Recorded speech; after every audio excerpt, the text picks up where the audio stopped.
That's nice. Okay.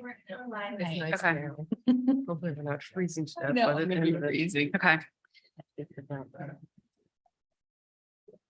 This is the script for remotely conducted and hybrid open meetings. We are using Zoom for this meeting. Zoom has the capability to allow the public to participate in the meeting as an attendee. The chair can request that members of the public provide their names for purposes of keeping accurate minutes of the meeting. Attendees must register to participate. The registration link is unique to the meeting. The registration link can be found in the description of the Nantucket Government TV YouTube live feed for this meeting. Attendees will join in listening mode. They can click the raise hand button if they wish to speak. The chair will call on those who have raised their hands in the order they were raised. All questions should be directed through the chair. As a preliminary matter, my name is Susan McCarthy and I serve as the chair of the Board of Appeals. Permit me to confirm that all members and persons anticipated on the agenda are present and can hear me. Michael O'Mara. Here. Elisa Allen. Here. John Brescher. Here. Joe Marklinger. Here. Lisa Botticelli. Here. Mark Poor. Here. Do we have anyone on Zoom that's like a speaker? No. Okay. Staff, when I call your name, please respond in the affirmative. Nikki Sheriff. Here. William Saad. Here. Okay. Good afternoon. This open meeting of the Town of Nantucket Board of Appeals is being conducted remotely pursuant to Chapter 2 of the Acts of 2023. Ensuring public access does not ensure public participation unless such participation is required by law. This meeting will feature public comment. For this meeting, the Board of Appeals is convening in person and by video conference via the Zoom app, as posted on the town's website, identifying how the public may join.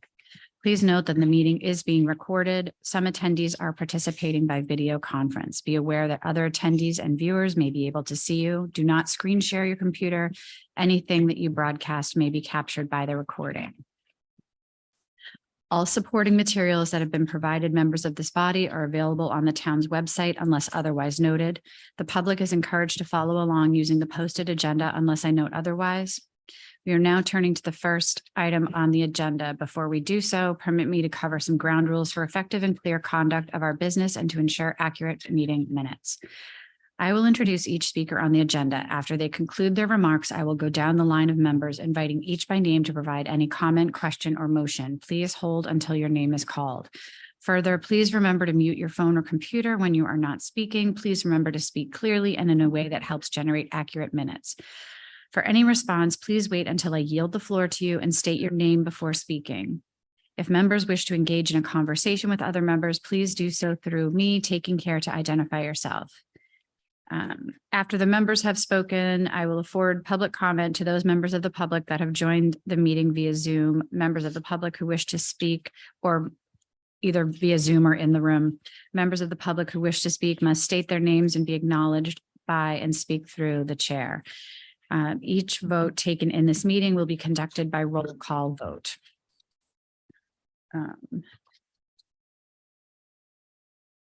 So I will call to order the regularly scheduled zoning board of appeals meeting this Thursday, July 13th, 2023 at 1:05 p.m.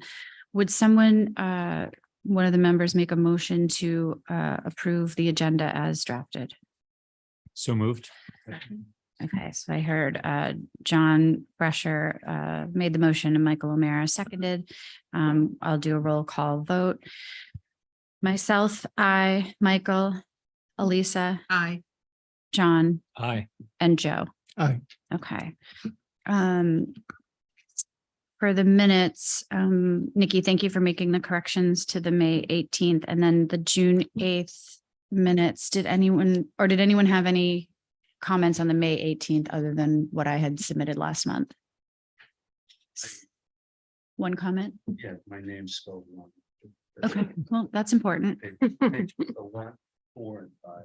Page 1, 4, and 5. Okay, can you, O'Hara? you're right. O'Hara now? It's all the time. Yeah.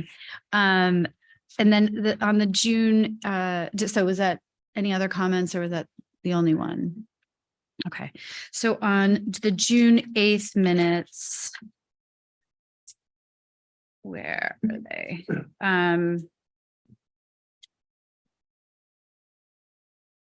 I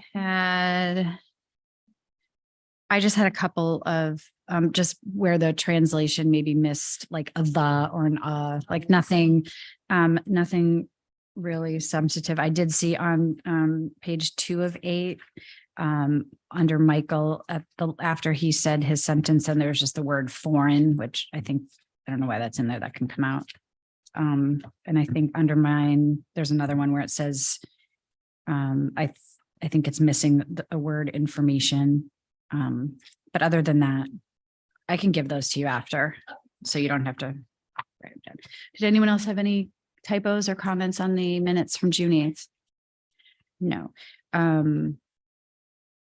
Can we, would someone make a motion to approve them with those minor changes? Okay, Michael makes that motion. Second. And John seconds. Okay, again, we'll do a roll call. Myself, aye. Michael, Elisa, Aye. John, Aye. and Lisa, I'll have you vote since Joe wasn't here for those. I wasn't here. Oh, you weren't here either. Mark? Aye. Okay. Okay, so the minutes are approved with those 2 changes. So moving on to old business, we have two applications that requested to continue to the August 10th meeting. Those are 9-22 for 50 Weweeder Avenue and 20-22 for 29 Monomoy Road. Sorry, 29 Monomoy Road Nominee Trust. Would someone make the motion for those continuances? So moved. So Elisa makes that motion. Would someone second? I'll second. Okay, was that you, Joe? Yeah. Yeah, okay. So we'll go down the line. Myself, I, Michael, Elisa, Aye. John. Aye. And Joe. Aye. Okay, so those 2 are continued. We have 2 applications that requested to withdraw without prejudice, 3721, which is 8 Bank Street, and 0623, which is 2 Nobadeer Way. Would someone make the motion to? Yes. Sure, The 8 Bank Street. sure. I don't think it's appropriate to allow a withdrawal without prejudice when you've gone through over a year of public hearings. And you've closed the public hearing and you're at the brink of taking a vote. I think it would be inappropriate. If they want to withdraw it with prejudice, that's one thing, but to withdraw it without prejudice after all this time is really unfair. Particularly to all the abutters who put so much time and effort into this over the last, however much time it was. Linda, And I'm not even sure it's appropriate to allow a withdrawal once the public hearing's been closed. Okay. Okay, Linda, I did have a question. I had asked staff about this before, but can you explain the thought process behind this? We'd just like to withdraw without prejudice, and if we come up with something, we'll come back again for the September meeting. And we'll ask to incorporate, as I have in the past on other cases, as to incorporate the record from the previous one. What was the action deadline on this one? I had her sign an extension. I believe it's the end of this month, The end of July? July 31st. July 31st. And I don't believe the board has ever denied a request to withdraw without prejudice. And as I say, we'll come back and they can start over again if they'd like to. But we'll come back and we'll ask to incorporate the entire record, including all of their objections, into the new record.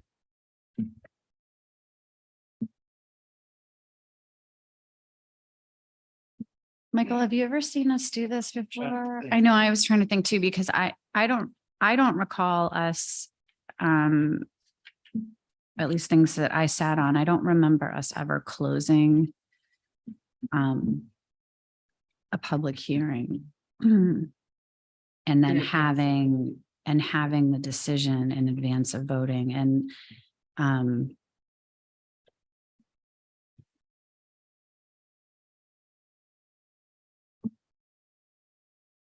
yeah, I don't know. You give another extension?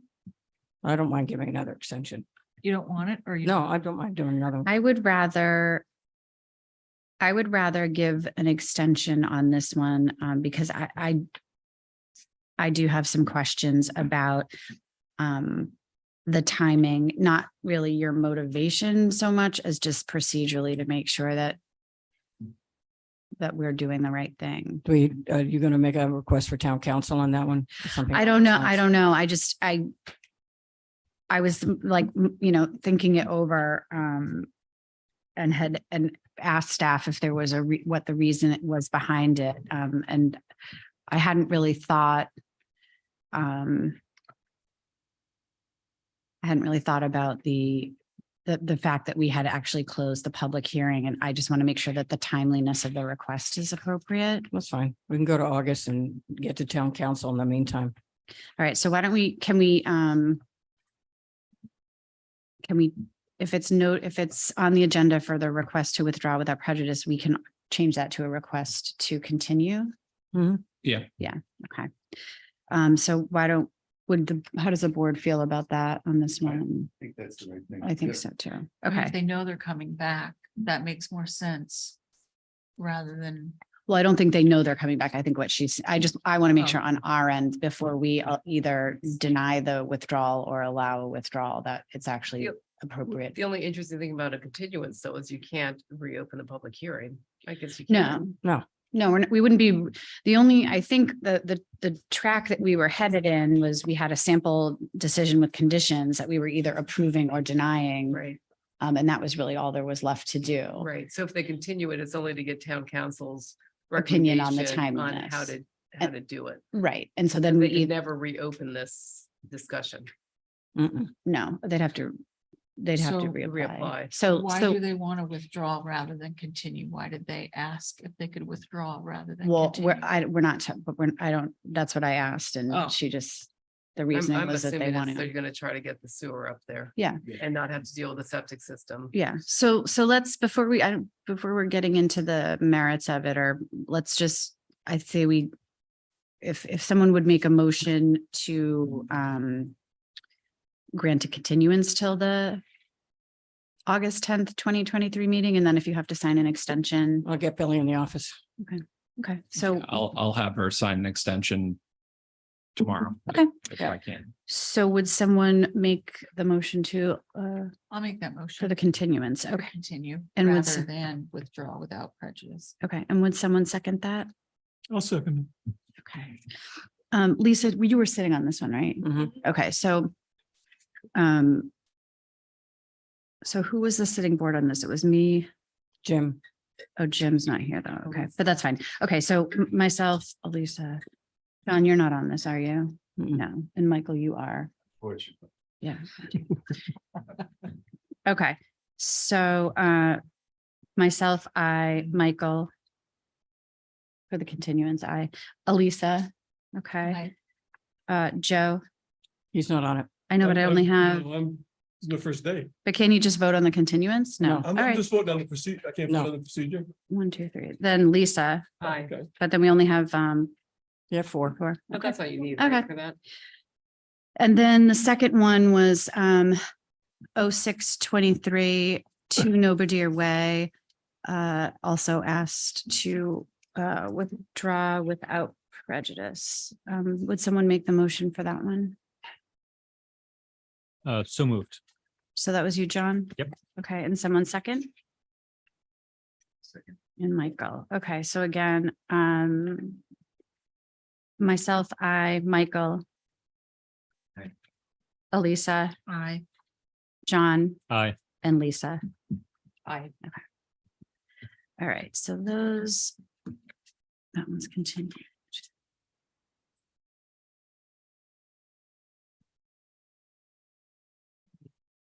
And then under new business, we had one that requested to continue 10/22. Sorry. Which is for Washington Avenue. Would someone make a motion to allow that to continue to August 10th? I'll make that motion. Okay, so John makes a motion, Michael seconds. Again, we'll go down the line. Myself, Michael, Elisa, Aye. John, Aye. and Joe. Aye.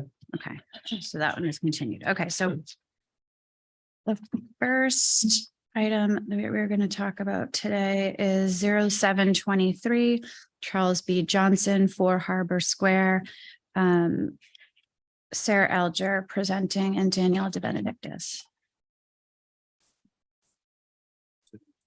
So the sitting board on this one is myself. So we have me, you. I can't remember whether I was knocked off. I don't think you were. I just watched. You, the tape last you night. mullened in, right, Lisa? So we have myself, Michael, John, Lisa, and Elisa, right? You didn't have a conflict. Okay, I just, for the You- record. yeah. I Oh, did- you said okay. You said something about, I said that I was involved in the sale of a property to Mr. Johnson's daughter right, about 2 years ago. I didn't represent him. I represented the owner of the house that was purchased by the Johnsons. So, can't remember how that was, what the response was. Sarah, you basically think said you had no issue, right? I don't know that Mr. Bodett weighed in, but I don't believe that that represents a conflict because you didn't represent anyone in the Johnson family. And it wasn't with respect to this property and it's more than 2 years ago. And I'd like to hear Mr. Bodett's feelings on that. Thank you, Madam Chair. I don't have an issue with that either. I mean, I think Sarah's right. It would have to be a lot closer of a nexus for there to be. Does anyone in the audience have a problem with that? Okay, All right, you're in. Okay, so the sitting board is myself, Michael, John, Lisa, and Elisa. And I understand that Ms. Botticelli has signed the Mullen I did, thing. Okay. and I watched the video. Okay, thank you. All right, Sarah, you have the So I'm floor. I'm starting again. So as you know, I represent the Old North Wharf Corporation. That's the cooperative corporation that owns all of the cottages on Old North Wharf. Danielle De Benedictis, who's here with me, represents Charles Johnson. He's one of the shareholders in the cooperative and the holder of a long-term lease on a dwelling that's about 12 inches away from the proposed project at Harbor Square. So we're appealing the decision of the building commissioner not to revoke the permit that was issued and to require an MCD special permit for this property. We do that not lightly. We don't like to be challenging the building commissioner at all, but we feel in this case that it's appropriate. You know, I know that this has been kind of painted as a David and Goliath situation, but it really isn't. From my perspective, this is really about ensuring that the property owner and IR plays by the same set of ground rules that everyone else plays with on commercial enterprises. This is also not a clam shack. It's a full-blown 62-seat restaurant with interior and exterior seating, a full liquor license, and an entertainment license. So it's a significant change from what was there before, which was a fish market and a takeout ice cream stand. There were 3 permits issued. The first 2 were for minor work, although I have to say the bulk of the work was done under one of these $75 permits that indicated no change in use. It was mostly demolition. We did not appeal those. The 3rd permit that was issued at the end of January, unfortunately, despite inquiry, was not revealed to us or made available until the middle of March. And so as soon as we were aware of it, we appealed within the 30-day period. And then to the meat of the matter, why do we think this is an MCD? Well, for a couple of reasons. First of all, when you look at an MCD under 13911, you have to look at all of the properties that are in common ownership and common control. And when you look at the NIR properties, that means not just the building that the Straight Wharf Fish restaurant is being proposed, but it's all of the buildings on that same parcel, which is everything on Straight Wharf, Crew, the gazebo, the restaurant that's associated with the gazebo, the High Line, all of those shops. Plus there's, as I had given you, I think, at the last meeting, did I give you the GIS maps? I think I did. Yes. There's a strip that connects Straight Wharf that's in the same ownership, NIR Retail, that connects Straight Wharf with Commercial Wharf. So that would bring in Yoshi and Slip 14 and all of the properties on Commercial Wharf that are owned by NIR Retail.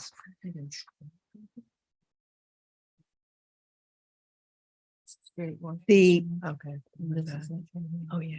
definition in 139.11, which, Madam Chair, may I ask a question, just for clarification? Sure. From Sarah. Sure, Sarah, you okay About with something that? she Yeah, said. sure. So just to be clear, you are here representing the Old North Wharf Cooperative, Inc. So that's everyone sort of in that association down there that owns down there. correct, although then- not every, I want to be clear, not everyone in the association is on board with this appeal. Okay, I wanted. to So be it's clear not on every that. single owner on, it's a majority, but So it's you're not every representing- leaseholder, but it's the cooperative corporation, which owns the entire Old North Wharf. Okay, and so the people who are part of the cooperative that live in the houses, do they rent from do They any are- of them own outright? No, so the Okay. way the cooperative works But then, is the cooperative owns the entire Old North Wharf, Mhm. except for there's a building at the very beginning closer to Easy Street that they don't own. but Yeah. They own all of Old North Wharf. Mhm. The individual owners are shareholders in the cooperative corporation. And by Okay. virtue of their holding shares, they get a long-term lease of a lease area that Okay. incorporates a building. And then you said that the attorney sitting next to you represents Charles Johnson personally, who is a long-term. He's a Leaseholder. shareholder in the corporation and he holds has a long-term lease on the building that he lives in. Is that the one behind? It's the one project within 12 right here? inches of this project. And last Okay. quick question, does he physically, how much of the year does he physically live in that house? I don't know. During the summer season. So 3 months, 4 months, he physically lives in the house? Okay, that's all. It's available to him, and he has a big family, excuse me, let me. stand Yeah. down. He has about 8 children and 28 grandchildren, and every time I'm there, the house is full. Okay, thank you. So, thanks. Okay, sorry. I was just gonna say Danielle to identify. I yourself just for the wasn't team. clear on what was going on. Go Okay. ahead, I'm All sorry. right, to sorry, interrupt. Sarah. Okay, go ahead, Sarah. Okay, It has That this one. on that. Okay. so the criteria for an MCD under 139.11B includes a whole lot of different commercial uses, but the easiest one to look at in this case is B5, a restaurant, club, and or bar use with a combined rated legal occupancy of 100 or more. And then you have to look also at C, 139.11C, which says pre-existing non-conforming uses shall be subject to the subsection when any extended or altered portion of the commercial use is added together, starting from the effective date, April 4, 1979, as amended, meets or exceeds the criteria of section B above, which defines an MCD. So 1979, you kind of put a stake in the ground in 1979. Although there were restaurants and other uses in existence in 1979 that would have triggered the MCD requirement, those uses are grandfathered. They don't become an MCD until something happens after 1979 that causes them to trigger the requirement. So those uses as of 1979, even though they would have in 1979 have met the MCD threshold, are grandfathered and protected until that threshold is once again triggered. In looking at what's been going on down on the wharf since 1979, as you see from my application, I looked at the restaurant occupancy chart that was prepared by Plus in 2018. And I looked at how those changes had occurred over the years, and we're at well over rated occupancy of 100. If you look since I looked from 2015 to 2019. I really just looked at Cruise, Slip 14, Straight Wharf, the Tavern, and then I also looked at Bar Yoshi, which is completely new since 2019. And the number before the addition of this 62-seat restaurant is, I think, in the 300s. It's 341. 341. So that MCD threshold has been triggered. Now, it's probably been triggered. It has been triggered in the past, and no MCD was required. I think just by an error, no one probably raised it. But now it has been triggered. It's absolutely crystal clear that it's been triggered since 1979. I mean, in 1979, the gazebo at the tavern was still being used for band concerts. Now it's, got 1 million people at it. Crew changed dramatically when it changed ownership from Joe Pantorno. Bar Yoshi is completely new. Slip 14 has expanded from what used to be the old Morning Glory Cafe. And so under 139.11C, that threshold now having been met, this project requires an MCD special permit. I think there was some question about whether the definition of the way construction was discussed in 139.11B, I think. Because it says an MCD shall be considered a single commercial structure or use or group of commercial structures or uses which is proposed to be constructed on a single lot or tract of land held in common ownership. Well, this doesn't just apply to newly constructed. And if you look at what they've done down there, they've taken this building, they went down to the studs. All that was left was the walls. Did I give you the pictures Yes. at the last hearing? Okay. You can see the extent of the work that's been done there. It's a completely new building.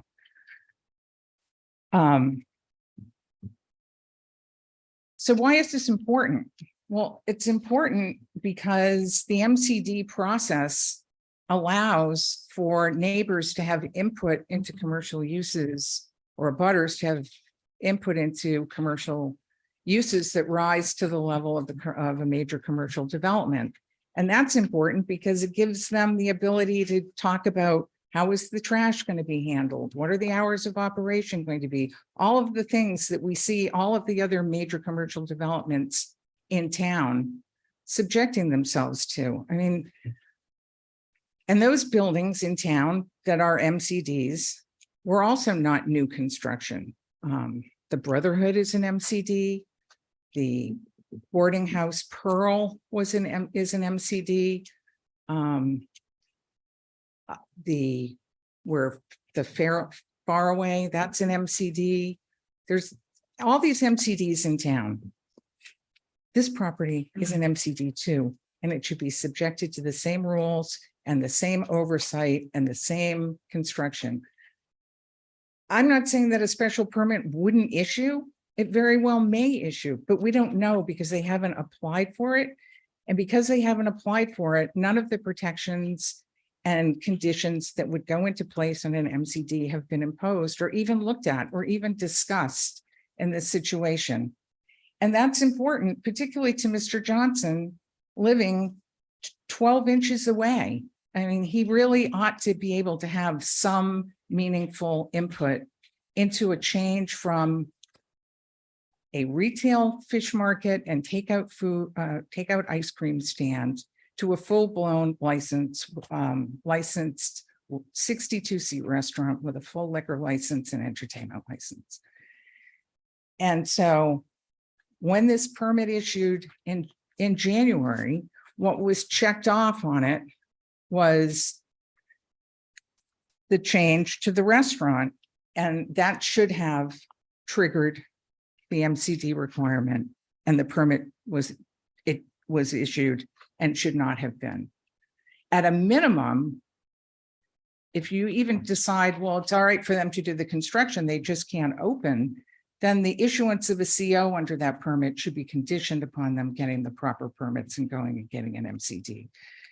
Special permit from the planning board. So even if you felt like, well, they can go ahead and renovate the building, they shouldn't be allowed to use the building in this new use until they've gone through the MCD process. And I think 139.11 is very clear on that point. So. May I ask Sarah a question? Sure. So I got copies of the building permits from Billy. And the one that I think you're referring to is permit number 2023-013868. Is that the one, January of 2023? Yes. The detail scope of work says renovate existing dwelling. I know. What is the dwelling? There is no dwelling. So this permit is completely not even, it's erroneous in a way because it's not describing the work at all. Correct. There is no dwelling. There is no dwelling. There's no dwelling at this property. I mean, I just didn't harp on that because I thought it was such a clerical error, but you're absolutely right. Yeah, The only place where you learn about what's happening is in that section E, where it says proposed use, it's checked other, and then it's got retail/restaurant. And there's a statement there that says renovate existing dwelling as per HDC approved Exactly. plans, see attached architectural plans, see attached HDC plans. Well, there is no dwelling there. You're absolutely That's why I correct. kept looking at the drawings, looking for the dwelling. I was like, well, there's no dwelling. This No. was a retail store. Mhm. So that's to me a major flaw in the permitting.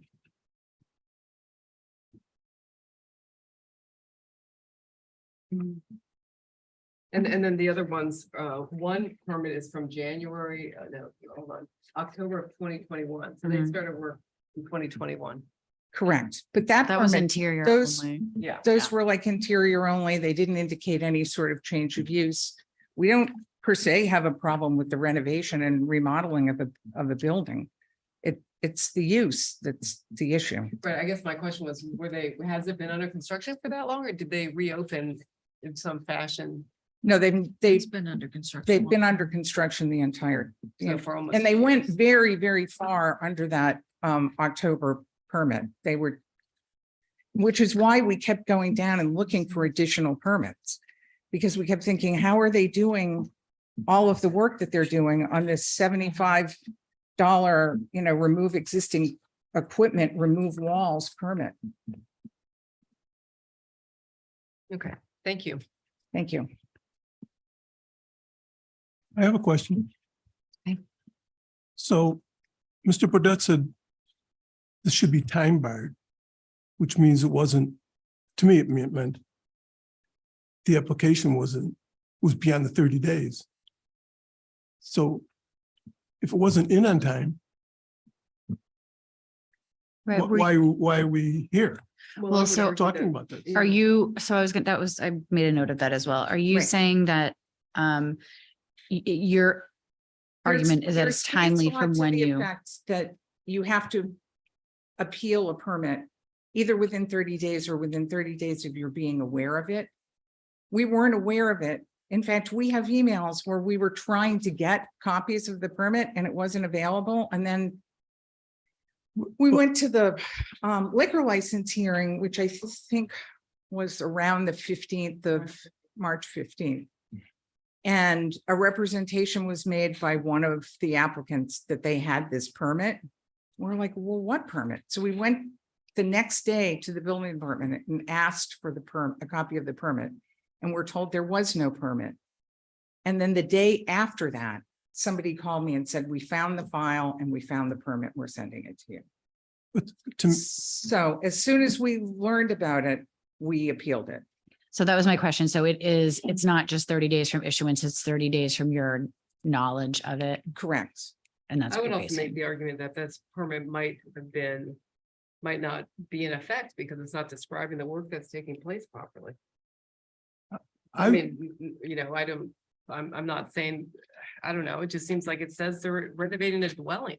There's nothing, Well, I think that would be, I don't know, I look at that more, I look at that more like a Scrivener's error, like, because it's not, that's a big I error. disagree. but it's, I know, but it's got all the ridiculous. it's got all the plans, it's references the plans and the area that it is, but It's misleading, It's misleading. And it shouldn't be. probably purposely. You have to keep going. Potentially, I I'm mean- not suggesting that necessarily, but it's just. it depends on who filled it out. But anyway, let's, Well, it was signed by the contractor. I don't know who filled it out. Nantucket Island Resorts. It's the owner. It doesn't say who filled it out. Scott Anderson is the general contractor. But I mean, what that to me is a Doesn't matter. huge red flag that the permits application was wrong. And so, you know, I'm hoping, I can't answer the legality of, I trust Sarah that she has the ability to appeal within 30 days of being made aware of this. I don't know the legal question on that, but I do Well, think that the permit can, seems. can I say something? I mean, to me, it seems like, well, it's just bad luck. I didn't know about it. And so every time something like this happens, well, I wasn't informed. I didn't find out till later. I mean, these are sophisticated people that are in the building department all the time. They know how to find things. They're going down checking on the building permits all the time. It wasn't it there. should have been, it wasn't digital. There was no. They were I mean, doing- No, I could- mean, I don't know where it was. The file was missing. It just seems very convenient to me. But I think even if the file was I missing, agree. I think it was very convenient that it was missing and I checked multiple times. I was emailing practically every day. I just looked at this record. And we were told repeatedly that there was no permit on file. So under these circumstances and the totality and the fact that the abutter was never notified, there can't possibly be a tolling there has to have been a tolling of the appeal period until we found out this. I mean, we were perplexed, myself, the surveyor, and Sarah were emailing each other on a daily basis constantly. Have they filed a permit? No, I checked today. There's nothing on file. So, I have to say that maybe it got lost or whatever happened. I'm not implying anything nefarious happened. I'm just saying we didn't have it. And we have so many emails back and forth with each other about how can this be possible? And we didn't find out about it till we got here on March 15th. Susan, can we get clarification? Is there anything showing that abutters were notified? for butters were notified of For the the HDC? building permit For any. for the for any HDC. reason. Yeah, any- it's in one of the things I read that there was confirmed receipt of some notice. Yeah, Concom. Yeah, I think Rick can HDC. probably address that, but For there any were, level of permitting, was there a butter notification? Depends if they I added don't- more than yeah. 100 square feet to the building, that would be. I don't HDC. think, yeah, I don't think, And they probably didn't. What about Concom? They're on the water, so. well, it's in here. Oh, here's the, no, that's the. an awesome. Yeah. Can What? Rick? So somebody, there's instead of us trying to figure it out, is there somebody? There's a bonus Yeah. in here too, but I think this is for the ZBA. So that's. Yeah, no, Yeah, I think ZBA. it's, Rick, you can address that, but I think it says in here that they had confirmation from Concom, I think it was, that that the abutters were received notice. Did they or didn't they? We received notice of the Concom, yes. The only thing that the Concom referred to was an order of conditions that said they were gonna do a $7,900 repair on a retail store. We never had any notification that they were gonna do a complete $1,275,000 renovation and turn the use into a restaurant with an entertainment license 12 inches away from my client's home. I mean, irrespective of where your client lives, it seems to me that this is a change. If it was a dwelling, it's a change of use, and they filled out the application as a Mhm. dwelling, it's a change of use. You should have to go through some ability to check the list of how they're gonna deal with the trash, rodents. I mean, it just seems fair. So was there ever any dwelling unit in this building upstairs or Not anything? that I'm aware of. No, Okay. not according to. the All right. drawings.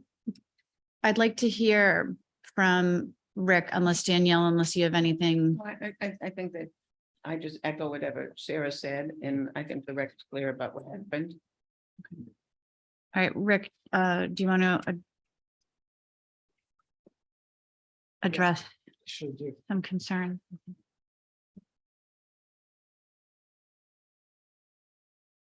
And I just for my, I know you have your presentation, but at some point, I want to talk about the increase in the occupancy and Sarah's discussion of triggering the MCD statute.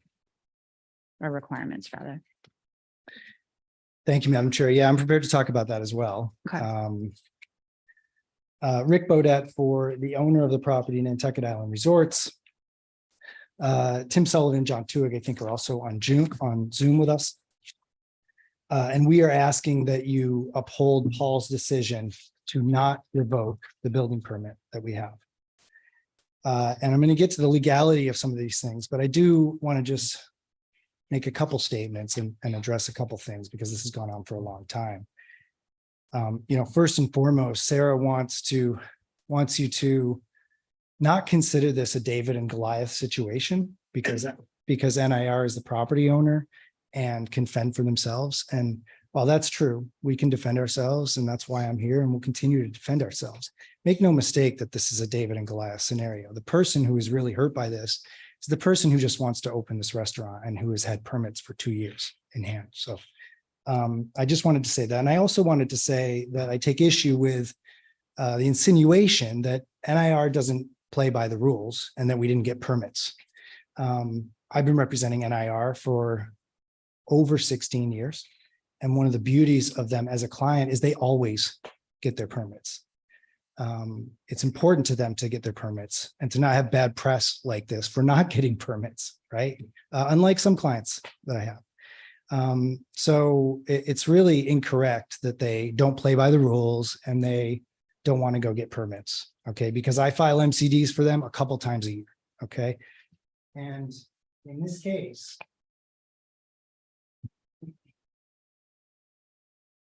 this is just an internal memo with all the permits on just this little building, okay? So that we compiled. And so, yeah, and those have been in place for some of them over 2 years.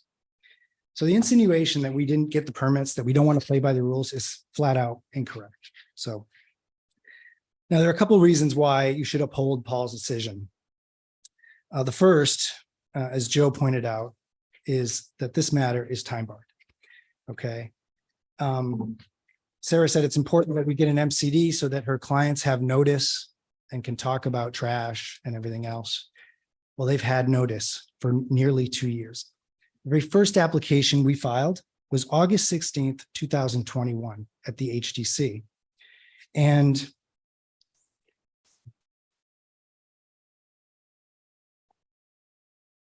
that was sent, and a abutters notice was sent out to all these people that are appealing now. And they didn't oppose anything. and that was approved unanimously. The set of plans with that application clearly show a restaurant, folks. Okay. And I'll give you these plans. That's just one page of the plans. I don't know if you want that. That's the very first application that went in that had a butters notice. Okay, on October 15th, 2021, we get our first building permit issued by Paul for renovation per HDC plans, those plans. Okay. November 4th, 2021. Remember, this is still a year and a half ago. File at the Concom and file, sure. Can I ask a question? I have the October 15th permit here. It says remove existing equipment, interior only, remove existing drywall, remove walls per attached plan. Right, and I think those are the HDC plans that are with all that. But it doesn't talk about new construction of any kind. Again, the description of the work is not reflective of the HGC approval, is all I'm saying. Yeah, well, I mean, the yeah, I permits don't know. are- Yeah, but that's, I'm- you know, that's what the I'm not building permit suggesting says. that they're doing anything nefarious. I'm just saying Right. they don't seem to correspond to what you're saying at the moment. So in that. So description. November 4th, we filed the Concom again, and a butters notice. And the discussion at that hearing was about changing this into a restaurant. No opposition, approved unanimously, again, okay? Let me get another building permit, December 16th, 2021. Again, that's a year and a half from today, a year and 4 months before these people even ever raised an issue. Again, the plans showed a dining area that wasn't appealed or opposed. Okay, and then in January 20th of this year, as Sarah said, we were issued the latest building permit.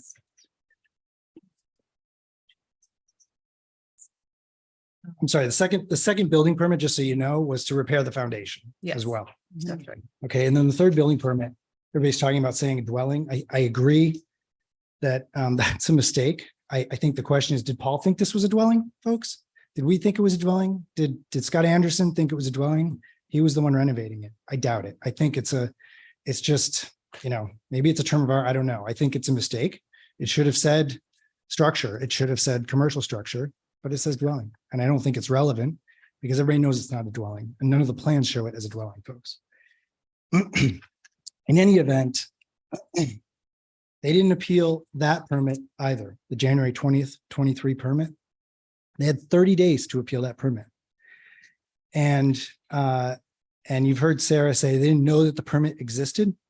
So I have a couple thoughts on that. Number one,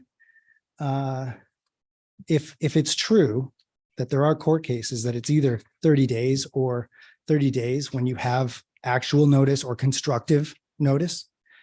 Constructive notice, by the way, is, well, I don't know there's a building permit, but there's a heck of a lot of building going on there. So they clearly had constructive notice because this is the most visible, probably the most visible property on the island, being in front of the boats. But when they found out about this permit, apparently they say it's whatever, March 16th. Okay. If that's the first time they found out about that permit, that's their notice. And they had 30 days to appeal the building permit into court, and they failed to do so.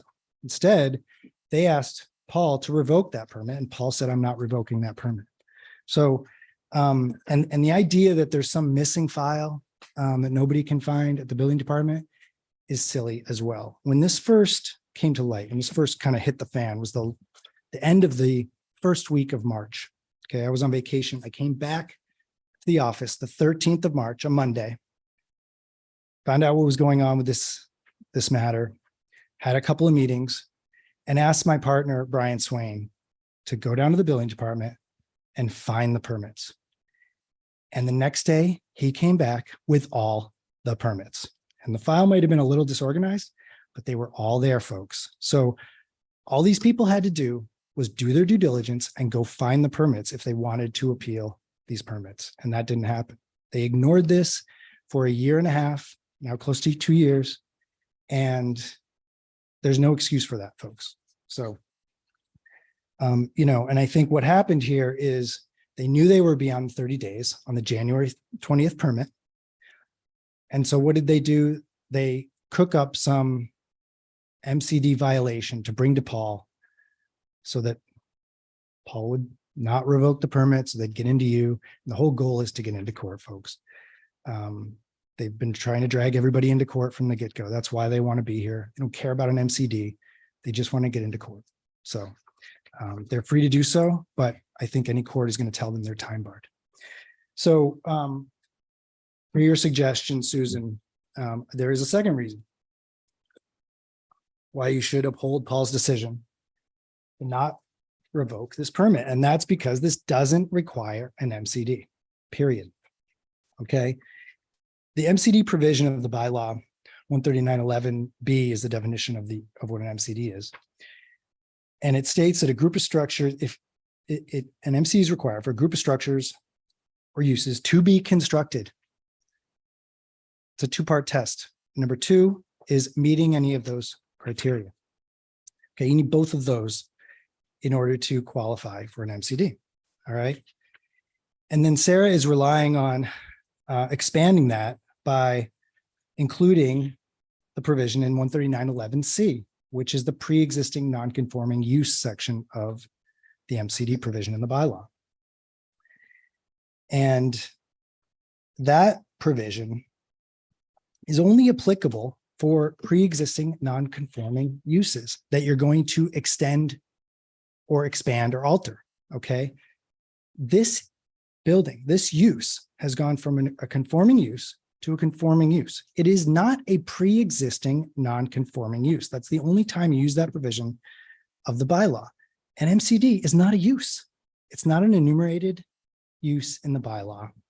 And since there's no pre-existing non-conforming use here, any expansion or alteration can't take place and be used to bring us into MCD land because you're not altering a pre-existing non-conforming use.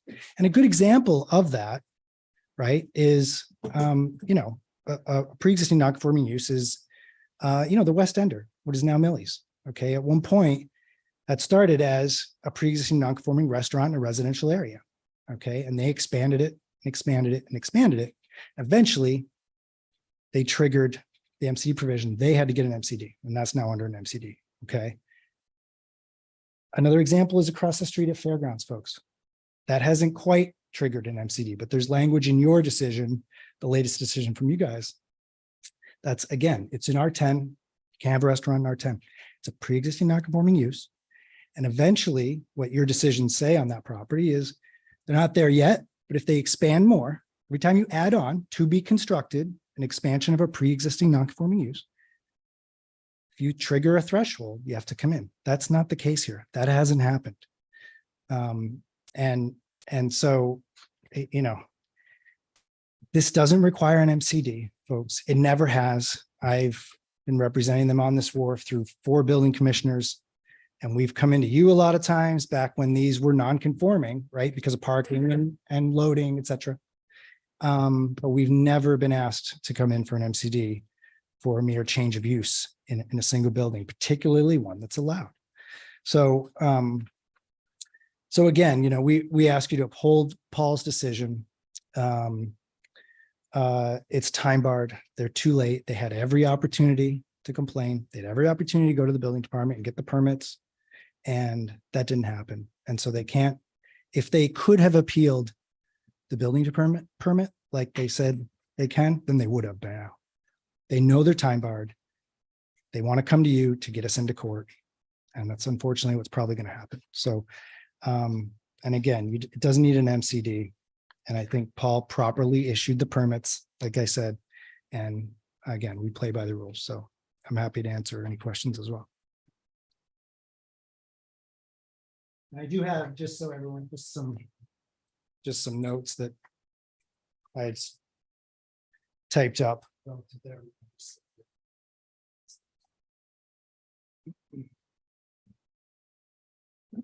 I respond to a couple of comments?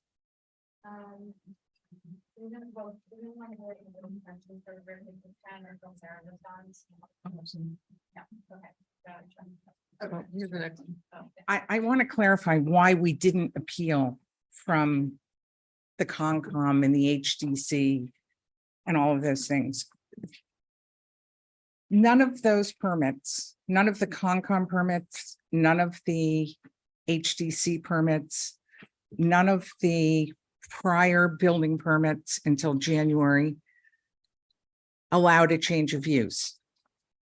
They didn't. So yes, we saw what was happening. We kept waiting for them to file their MCD. We kept thinking, well, any minute they're going to file their MCD special permit request, and then we'll have an opportunity to have some input. There was no need to appeal the Concom. The Concom wasn't permitting a restaurant. The Concom was permitting changes to the building. And by the way, they didn't even present most of this to the Concom. It was about a 6-minute discussion. The HDC wasn't permitting a restaurant. The HDC was permitting changes to the physical structure of the building. The building permits that were issued didn't have anything about a change of use. So we kept waiting, thinking that, of course, at some point they were going to file their MCD special permit. Well, that never happened. I also want to point out that not only did we appeal the building commissioner's decision not to revoke the permit, we also appealed from the issuance of the permit itself. And that was because we appealed within 30 days of learning of and finally getting a copy of the permit. After that March 15th meeting, when it became apparent that this permit had been issued, and when we saw it and we saw that it had the change of use in it, we immediately knew that we had a problem, and that's when we appealed it. To say that the MCD doesn't apply when you're adding over 100 rated occupancy of over 100 on a wharf just doesn't make any sense at all. If you took that position and went forward with it, half of the things that have been treated by the town and have required MCD special permits wouldn't have. Existing buildings with permitted uses. But the way it has always been interpreted, the way it's always been used and applied is if you have even if it's a conforming use, a restaurant use or a retail use that was in existence in 1979, you don't trigger the MCD threshold until you make a change after 1979 that triggers the requirement. And that's what's happened in this case. They've added hundreds of seats of restaurant use down on the wharf with absolutely no permitting at all. And I'm sure that NIR does get most of its permits most of the time, but in this particular case, they should have gotten an MCD permit. I think it's required under 139.11. They didn't. And that's what we're appealing. There's no trickery happening on our part. It's a straight application of 139.11 as it's always been applied and used for as long as I can remember. And that goes back to 1983.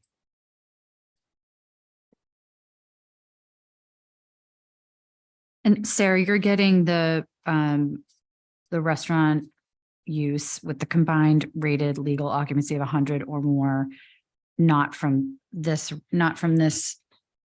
specific restaurant, but you're combining with using the example, the Bar Yoshi, the Crew, the Slip 14. Right, because if you look at 139B, it's a single commercial structure or use or a group of commercial structures or uses on a single tract of, and it does say proposed to be constructed on a single lot or tract of land or on contiguous tracts of land and held in common ownership or control, meeting in the aggregate any one or more of the following criteria.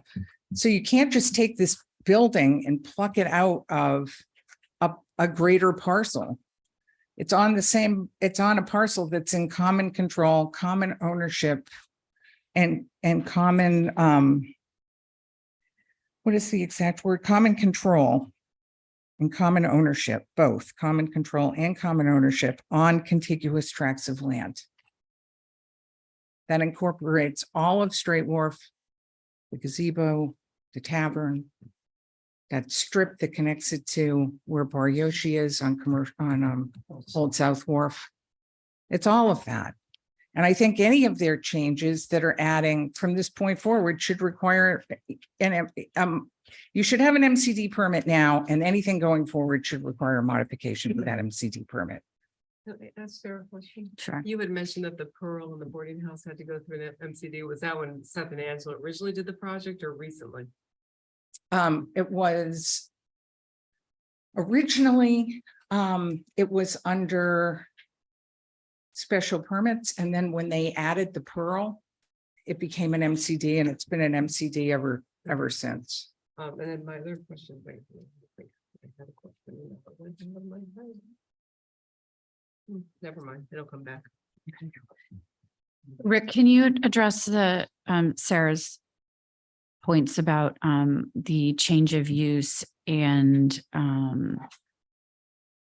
the adding hundreds of seats of restaurants seating without permits? And then also just what you see would be a trigger to create an MCD. So you say NIR does a couple of these a year. Yeah. Yeah, I mean, well, so first of all, let me address the sort of the numbers and the contiguous parcels. I'm not entirely convinced this is contiguous, and I haven't looked at it, contiguous with, what is it, Commercial Wharf, the one across the boat basin, Old South. I know that there's some strip in there still owned by Sherman Associates.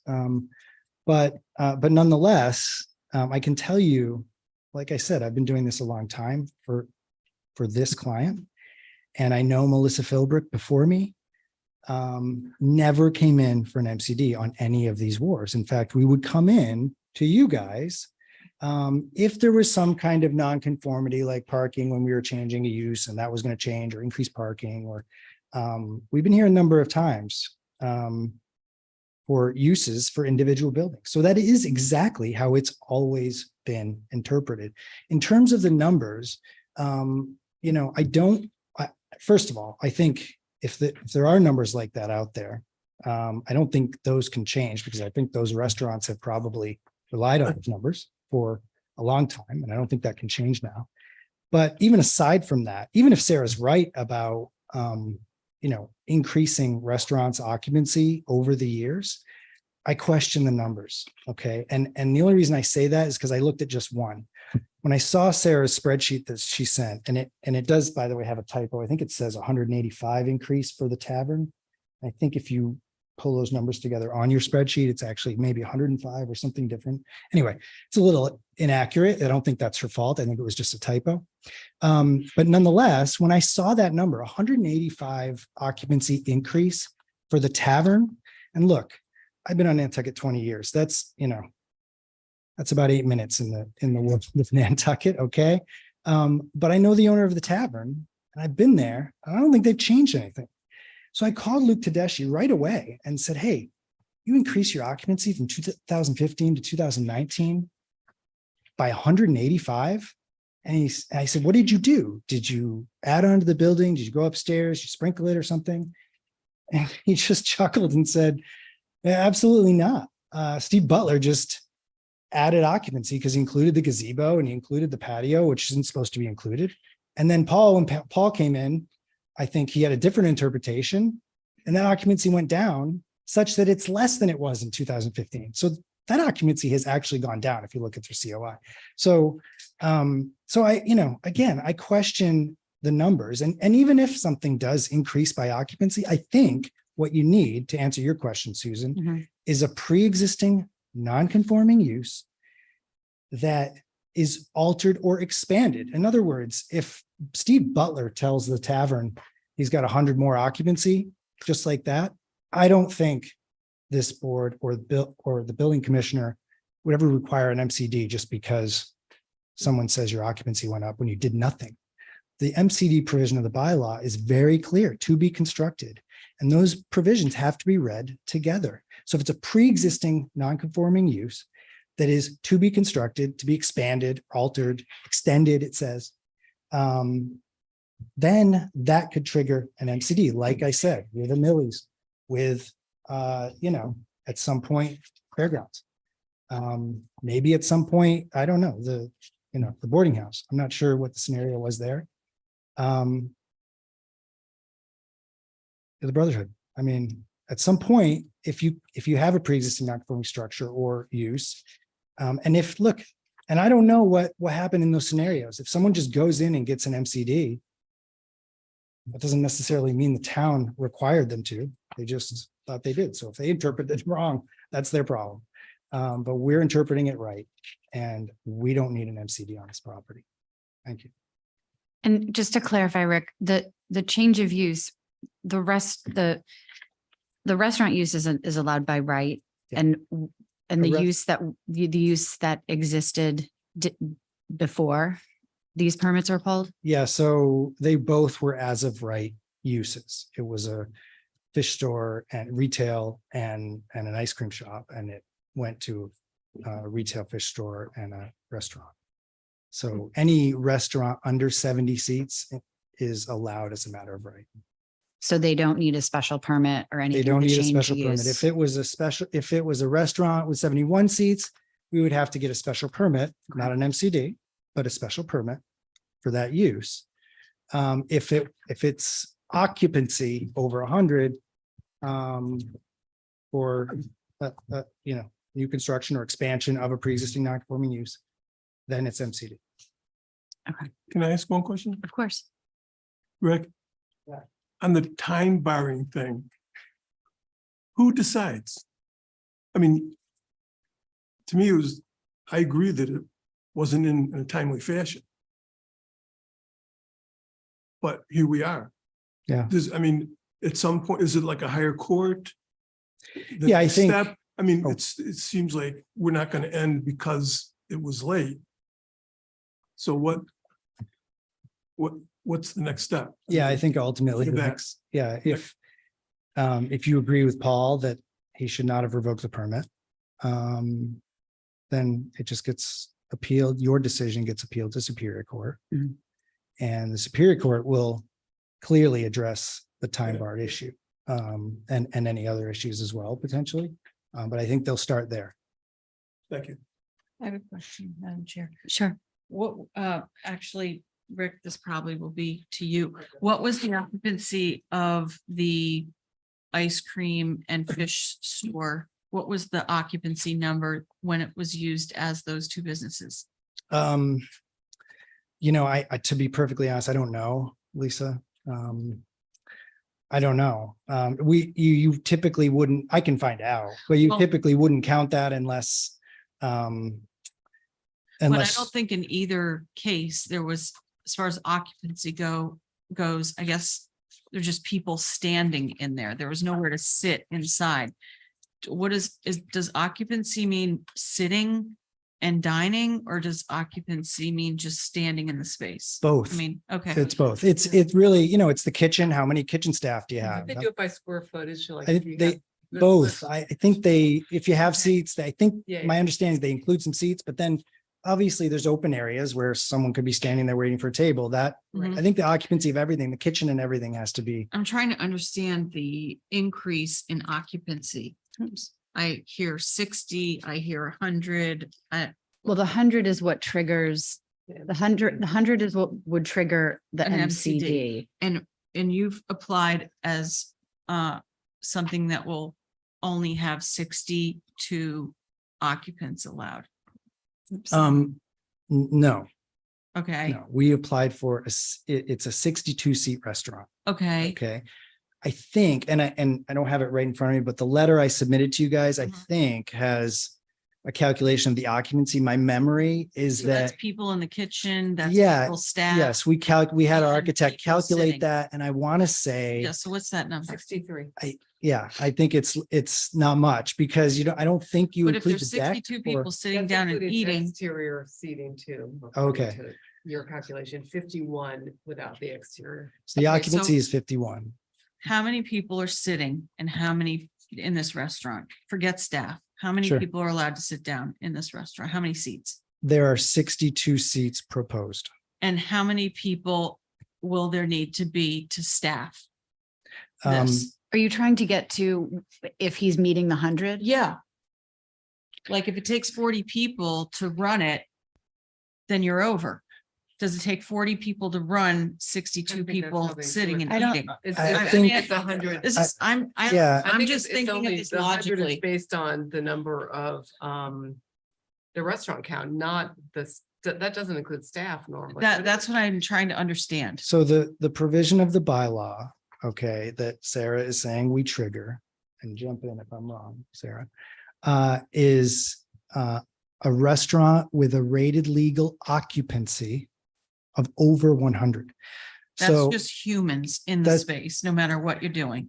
it's a calculation based on really, I important. think, based on Yeah. fire code and et cetera, about how many people could be in the space, right? And Like, yeah, so we're saying our architect calculated it. And if even if you include the deck, which is Yep. outside, okay, and I'm not sure that's included, but even if you include it, it's 63. okay. So there's 63. So those are just diners all at once. That's Then the how- occupancy of the building. So then That's he the has- occupancy right. of this building. But in reality, how many people are gonna be able to need to be in there at once for it to operate as a restaurant?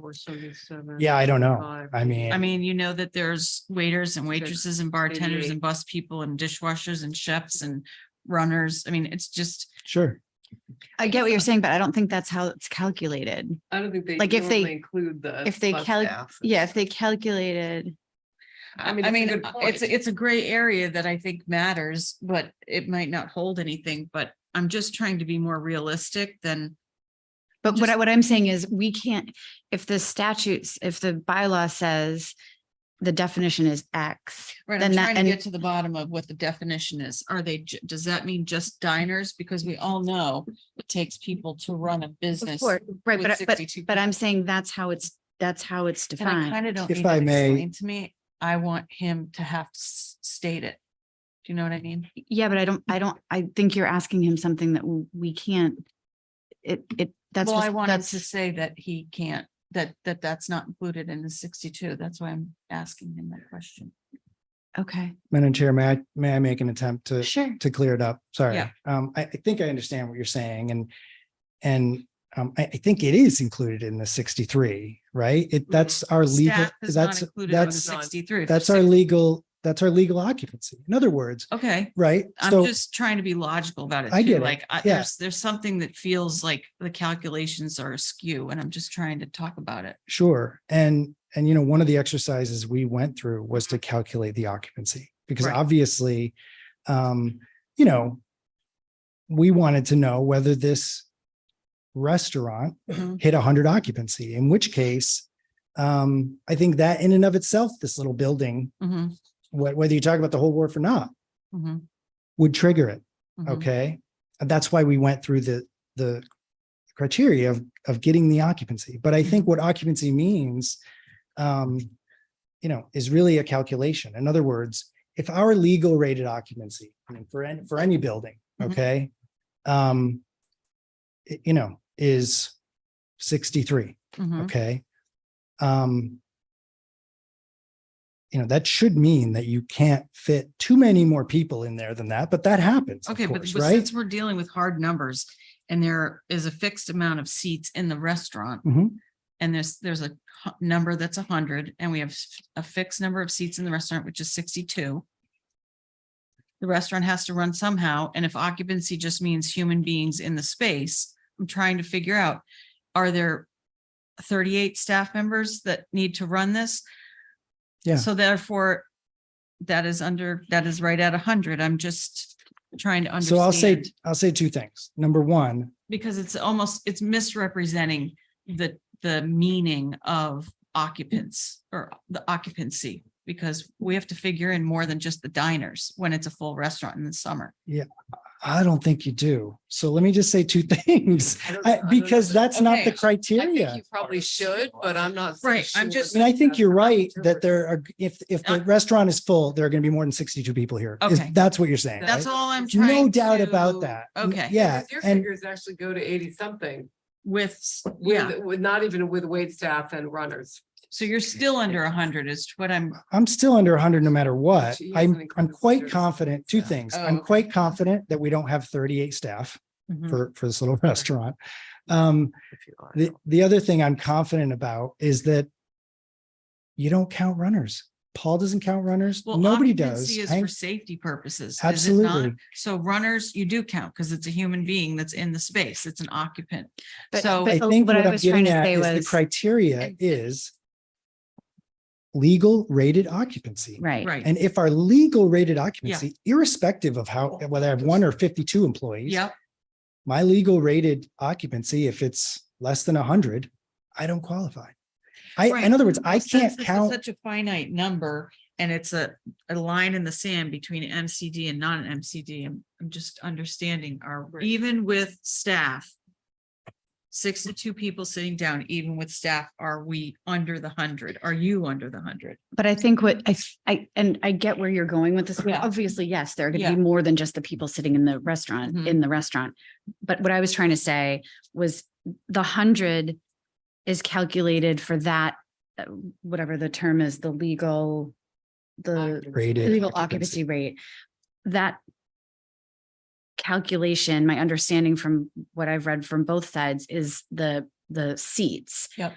Both numbers take into account that there's other people working there, but the Okay. criteria for the determination is the seats in the restaurant. Gotcha. And I think that the truth is there are different categories for every use. So for instance, a restaurant has, X number of occupants per square foot, Mhm. whereas a warehouse has a different, that's how they calculate. So, so in Because other this words, is they are boiling already down counting to those a people. Decision for us, whether this should be licensed as an MCD or not. That's why I'm zeroing in on the numbers. Yeah, I get it.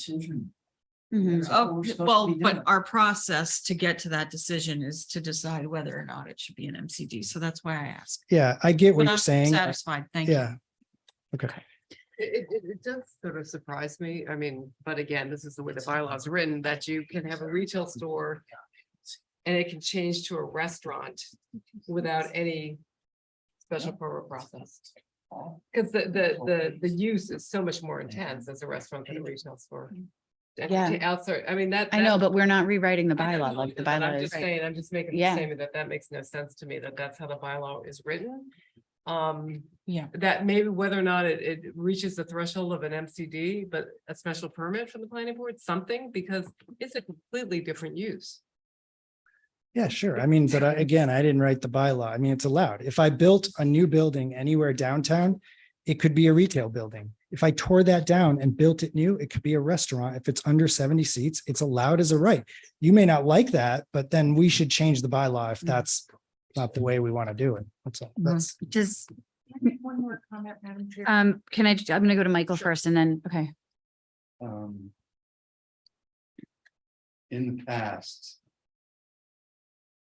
In these situations, I think the board was asked to determine whether the expansion of a pre-existing non-conforming use or space was reasonable. And I think that that's the question here. Was the permit issued properly? Probably no. It's a little troubling, but it happens probably more than once. And I think everyone knows that it wasn't intended as to be a dwelling, never has been a dwelling. So how is the expansion going to affect, is it going to affect the neighborhood in a way where it takes the neighborhood down? And I think, we can listen listen to Paul and see what, you know, what he thought when he issued the permit. And make their own decision on whether it was a reasonable expansion. I mean, I remember doing this with, when, you know, Ed was on the board, a few stars had to come to us because they wanted to do the covered seating outside. Why did that used to get reviewed when they were adding more seats, and it was clearly they weren't? I mean, I don't know that it was downtown, it was somebody doing or somebody was eating outside. It was a permanent structure. Yeah, it's for the awning. Oh, and the awning for the restaurants downtown, and they were, Or whatever, it's for the one that's outside the chair house, and that was the, yeah, and actually like either the language doc or somebody also, June, yeah. was a different. And It- Lola.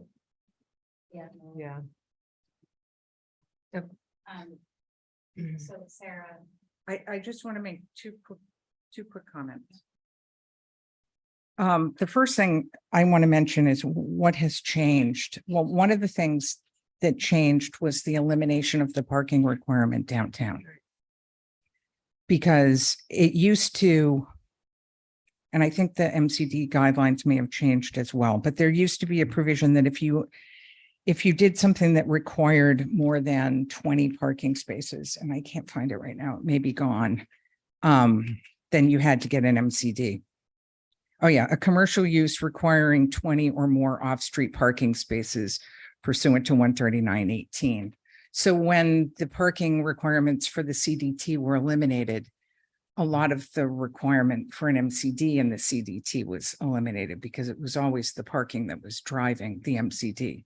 But that's why when you're dealing with things outside of the CDT, if you're triggering that 20 parking space threshold, you're going to be coming to the planning board for an MCD, and that now only happens outside of the core. In this particular case, there are probably other thresholds that have been triggered. I didn't bother to try to do all that calculation. I didn't go back to 1979 to see what else they've done. There's stuff like marinas, wharfs, and piers containing 250 lineal feet or more of tie-up space for vessels. I didn't attempt to analyze how much they've added, if anything, since 1979. I just stayed with what was easiest, which was this restaurant, club, and or bar use with a combined rated legal occupancy of 100 or more. You just had a long discussion about how you determine rated legal occupancy. I think that should have been disclosed as part of the building permit. There should be a rated legal occupancy for the building submitted as part of a commercial building permit application. That wasn't there, so it's very hard to know what their rated legal occupancy for this building is going to be. It's going to be more than 62. Is it going to be more than 100? I don't know.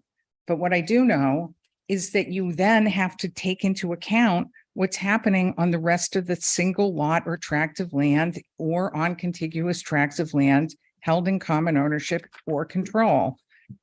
So if you do that, then you start looking at the expansion at Crew, the expansion at Bar Yoshi, the change of the gazebo from being a bandstand to being a restaurant. And then other things that could have been triggered involve gross floor area of commercial use. I don't know how much commercial use has been added down on the wharf. I feel like this applicant should have had to do an analysis and provide it to you. Here's what was in 1979. Here are all the commercial uses that we've added since 1979. And this is why we're not triggering an MCD. And that's all. I mean, it's really straightforward. We're not trying to do anything tricky here. We think they should apply for and obtain an MCD permit so that the neighbors have an opportunity to have some input on some of this stuff, hours of operation, trash, rats, pests, all the stuff that the planning board deals with MCD, or that you would deal with if it was a special permit request.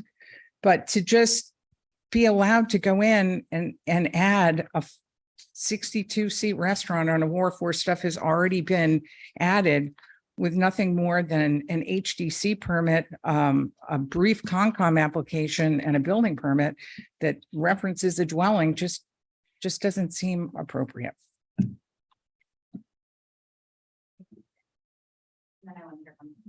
Yeah, I mean, just, just again, to reiterate, you don't even get to use the additive measures from 1979, which, by the way, the MCD provision was so different back in 79.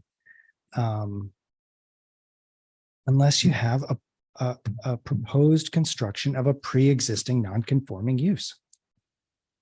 Period. That's it.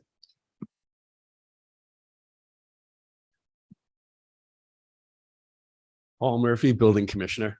I issued this permit because I felt that I had the authority to issue it. This is a renovation of an existing building. It's not a new structure. And it's not a non-conforming use. It's under 70 seats. It's allowed in commercial downtown. And I didn't go any further than that because I didn't feel that I needed to. I don't have a lot more to add, but those are the factors I looked at. It's not a new build. It's a substantial renovation, but lots of renovations are substantial. And again, it's right in the use regs. 70 seats allowed in commercial downtown. This is 62. Typically, when we look at occupancy, we don't really worry about staff, who, how they hire, how they fire, who they let go, who they bring on. We could never get that straight. So we just look at seats, basically. And, the runners and stuff really aren't calculated in the occupant load. So I'm, very confident this is under 100. And we don't really get into the weeds on a restaurant owner's staff. So it's not something that I focus on per se. That was just discussed,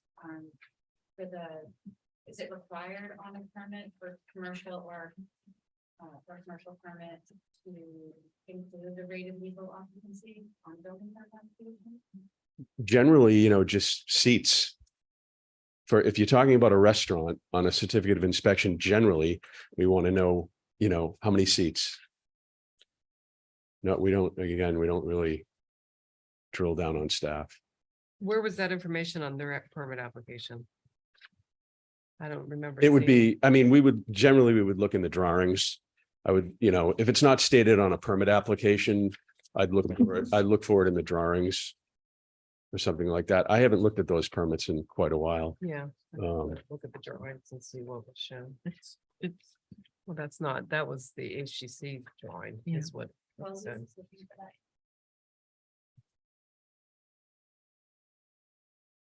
Well, if these are the drawings from that permit application, there are no seats shown.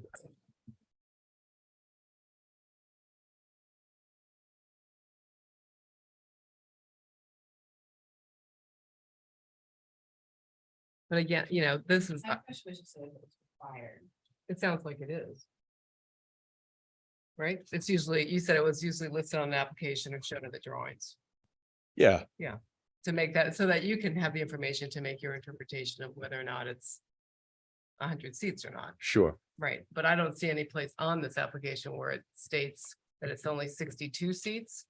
So maybe that information came to you another way. Yeah, probably. It was quite a while ago. Right, yeah, so I mean, who knows, but.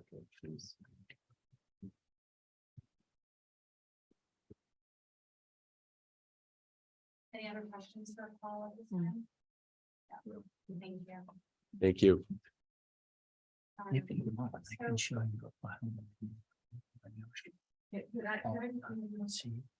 Or Danielle. Danielle Benedictus, I represent Charles Johnson. I think that this whole 100 number has been misconstrued. We're talking about them 100 restaurant seats, more than 100 restaurant seats, which there are many more on the whole wharf.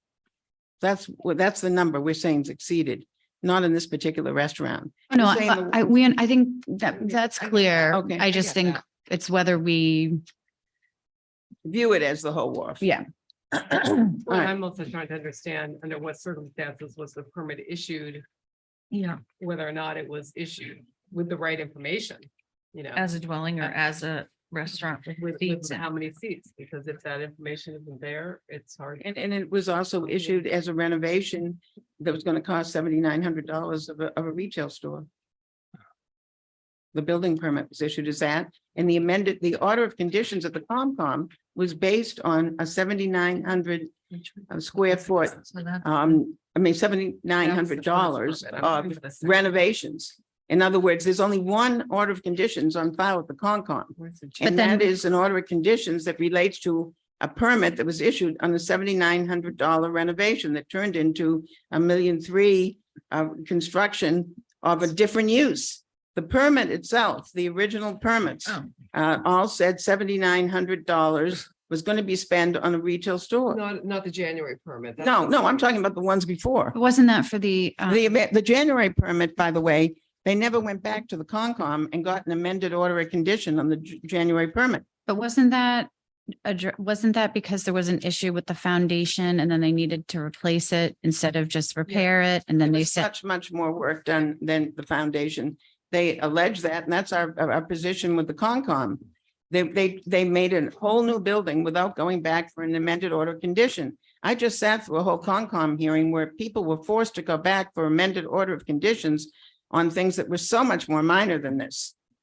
I mean, no matter how you look at it, you can't get an order of, and then when they went back to get this January permit, there's a place on the form that checks, do you have an order of conditions with the Concom? And they said, yes, but they didn't add, we have an order of conditions based on a $7,900 repair of a retail store. So the Concom had misinformation before it because they, they, if the Concom, and we, but the Concom would then require, if it was that far out of scope, then they would require them to file a new notice of intent if they had felt that way. oh, yeah. Well, they were misinformed.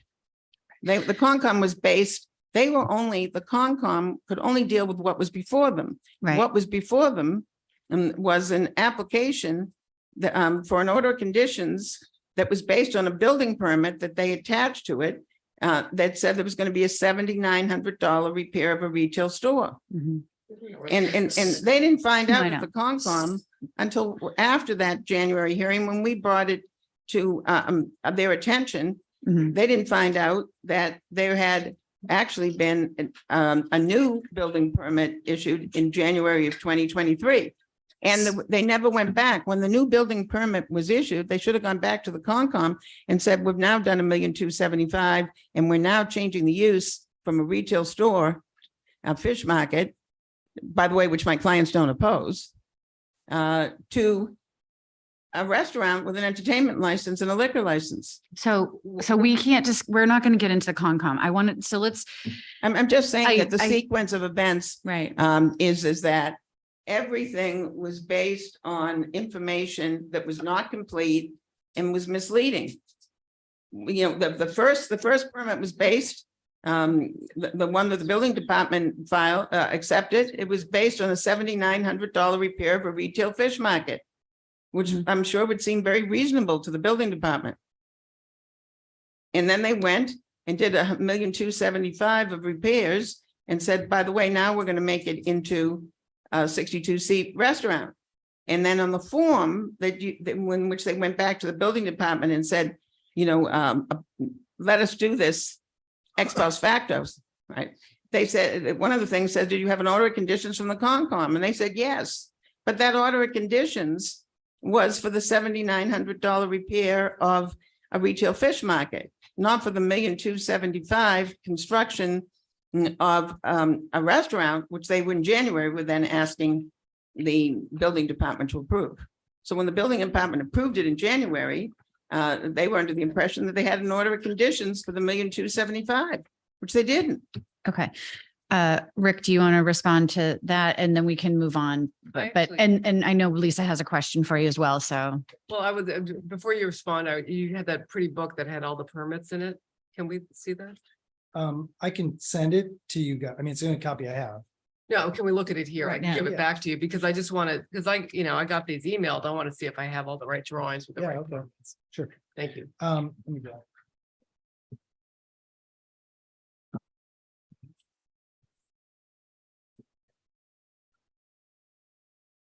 I can. I'm looking for the, I'm looking for the January one. It's all catalog. I'll keep it together. So just to, What's your- You don't need to get into all the Concom Yeah, no, stuff. I know, I just wanted to get the idea that Paul issued a permit Well, I am curious, without though. without a Concom order of conditions. False. We have a Concom order of conditions to renovate this structure without changing the footprint, period. Okay, the Concom doesn't ask us if we're renovating something for $7,900 or $5 million. Okay. We go to them because we're in the resource area. We ask for an order of conditions to renovate the structure without changing the footprint. We then sent them a letter after the fact to the staff and said, hey, we're still not changing the footprint, but we have to replace the foundation. We're just letting you know. And that's it. And they've tried to get the Concom to do the same thing they're asking you to do with this permit. And the Concom has said no 3 times. So anyway, I just wanted to state Okay. that I think it was properly issued. Okay, thank you. All right. Sarah, you're gonna go back to the, okay, whatever the Concom did, it's not, we need to move on because that's for the Concom to deal with. What we're charged with right now. Sorry, hold on. What we're charged with right now is to either uphold Paul's decision or revoke, well, I guess we can't revoke the building permit, but either we uphold Paul's decision or we disagree with Paul's decision to issue the building permit. Madam Chair. Yeah, I guess question through you to staff. I think it's twofold. I think it's not only the building permit, but I think it's also the MCD determination. I think they're requesting us to adjudicate both. I don't know that I don't think that we make the determination about an MCD. And then I also think that we have the timing matter. So, and I think the timing matter is probably going to get taken up to court anyway, but let me just read this again.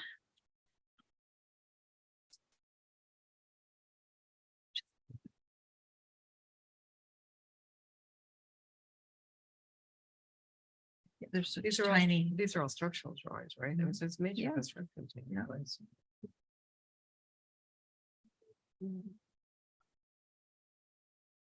Yeah, no. Heating.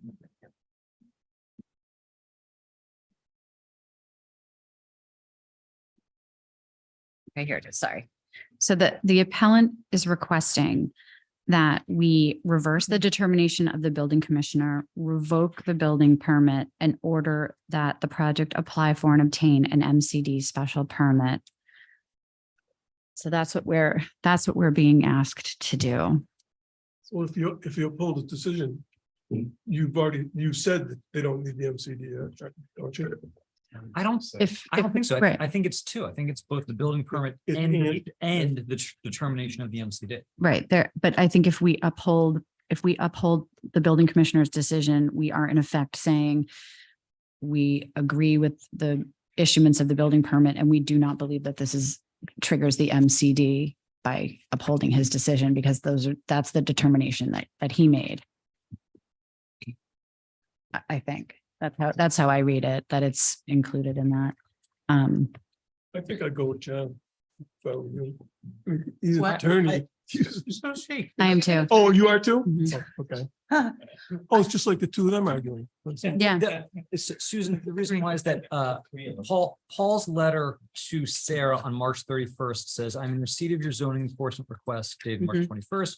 With regard to the property reference bill, I will not pursue zoning enforcement at this time because in my opinion, the building permit was properly issued. What was that Right. date again? Sorry, March 31st. of this year. That's right. Right. Appealed it. And that's his, I don't have page numbers on my packet, so. But yeah, so I read that too. So, but that's what he thinks, that the building permit was properly issued. Which I don't know. I just read it. We could do both, but I just read it They're like all in that. If he We didn't tear have it to say apart. he didn't think it was an MCD. It's I just don't want something to be approved by No, these are- construction. Approved construction. okay. Yeah. Yeah, no, better to err on the side of caution. Wait, I didn't hear that So can you discussion, tell sorry. what the, What was this? So we were just saying about what we're are charged to vote is what the applicant was asking and what Paul had written in his letter to not pursue their request for zoning enforcement. So we were saying, do we just vote to, is the vote to uphold the building commissioner's decision that the permit was to not pursue zoning enforcement because Separating the.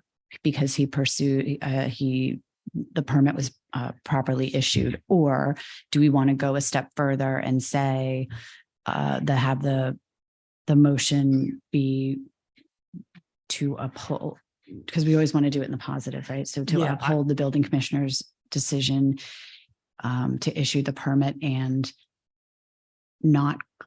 determination that this does not qualify or does Yeah. not meet the standards to trigger an MCD. Yeah, given what was requested, I just want Yeah, to make sure. we yeah. Okay, address that makes sense. Whatever we got. Yeah. Does anyone have any more questions for the audience? Yeah, sure, Sarah. So I just want to be sure when you're voting. I asked for two things. One was for you to revoke the building permit. Yep. And two was for you to overturn the decision of the building commissioner. So I think you should act on both of those requests. Say it, can you say it again? So, yeah, so just from was- my application, A Right. was we appealed the issuance of the building permit, so we're asking for the permit to be overturned. And B, we asked for, we appealed the determination of the building commissioner. So it's those two things that we're asking for. Right, so that, I think, I think I'm reading from your addendum. You request that the zoning board of appeals reverse the determination of the building commissioner, revoke the building permit, order that the project apply for and obtain an MCD special permit. Correct, but there are two separate requests. One was to revoke the permit and one was to overturn the determination of the so we building. take two votes? I mean, you can do it all as one vote. I don't care. I just want to Okay, be sure. I just that want to you- be clear. that you understood that I applied for both because there was a statement earlier that I had just applied to overturn the request of the building commissioner, and that's not accurate. Okay. I appealed both. Okay, so then a positive motion would be for us to uphold, hold on one second, uphold the zoning board, I'm sorry. What? Go ahead. I was gonna say, to uphold the determination of the building commissioner, not revoke the building permit, and determine that the project does not need to apply for and obtain an MCD special permit. That would be the positive motion. So if That would be upholding. that would be upholding the building commissioner's determination. But could you see, go ahead. Elise. Yeah, did you have a question? But by us not upholding, let's just say, the building commissioner's decision to issue the permit and to revoke the permit, are we also saying that we would then require them to seek an MCD Right. determination? They're two different issues. They're two different things, so we can. Or does that also mean, or does it mean, without saying the MCD part, they just have to go back and apply for a building permit with the same information? Why would they do that? More Well, information, because- but by us denying, by us saying that the building commissioner's decision should be overturned and the permit be revoked, what are we leaving them to do as their action? Without saying they have to get an MCD, that doesn't necessarily mean they have to get an MCD. Maybe it means they just have to go and reapply to the building department. What are we Well, saying by not? Why would upholding they, Paul's would they decision? have to reapply because of the word dwelling? Well, but I don't know. Well, I mean. I mean, As it, well, that's what I'm trying to understand. Where do they go from here as a business trying to apply for having this permit? What permit are they then applying? So let's ask Paul. Let's, So they're forced to then go to an MCD if we don't withhold Paul's decision and overturn the permit. Is that Would there true? be a they're not special forced to go permit? to an MCD. It would still, it would go back to Paul and he'd make a determination, which I would assume would. So then it would bounce back to Paul, not necessarily mean they have to get a major commercial development license or permit. It would just mean it has to go back to the building department and be re-looked at. And we would be revoking their building permit.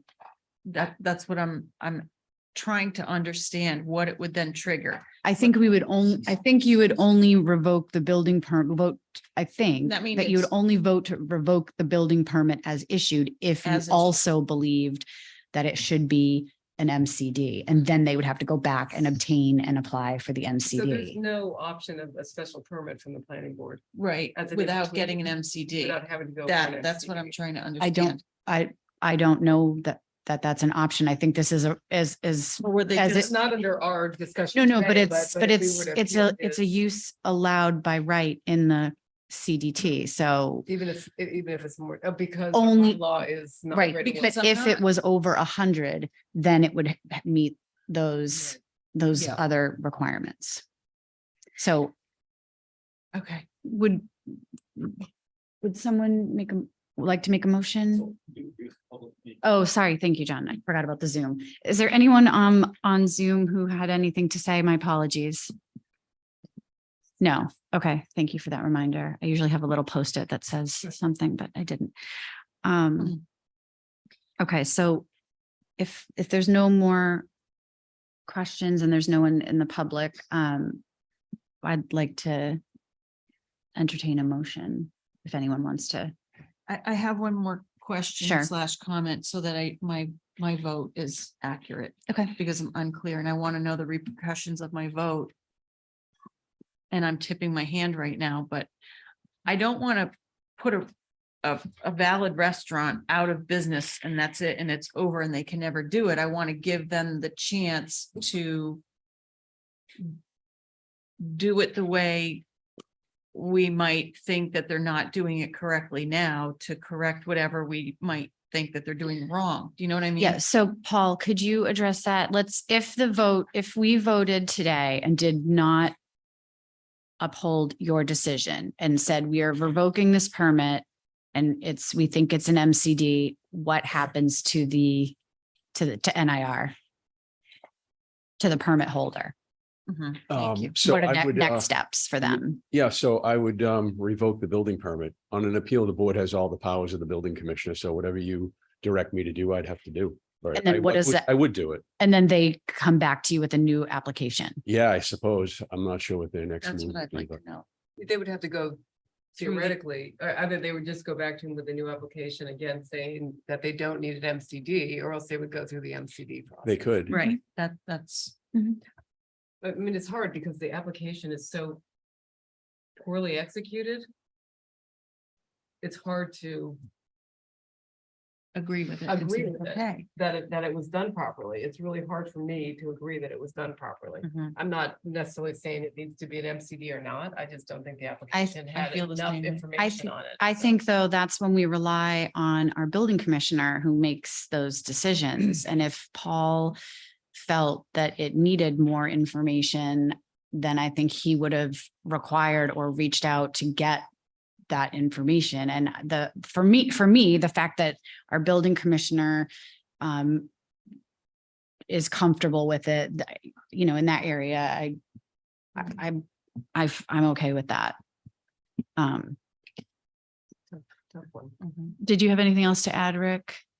And then I'd like to get a motion. Just the practicality of the effect of that, even if you didn't think it needed an MCD, but you thought it needed to check a different box than dwelling or whatever, however minor it would be, if you voted to revoke the permit and we had to go back and say to Paul, here's the same permit and it doesn't say dwelling. The practical effect of that is we would have applied for a new permit And it would open the door for them to appeal within 30 days, and which is exactly what they want. So And couldn't you just amend the permit to strike the word dwelling? I mean, Yeah, I definitely. mean, I it mean, doesn't seem it's of like, no consequence. I- I knew I- that it wasn't a dwelling. Everyone knew that it wasn't a dwelling. It was a Scribner's or a clerical error. It happens all the time. And I review a lot of applications, but I don't specifically remember seeing dwelling.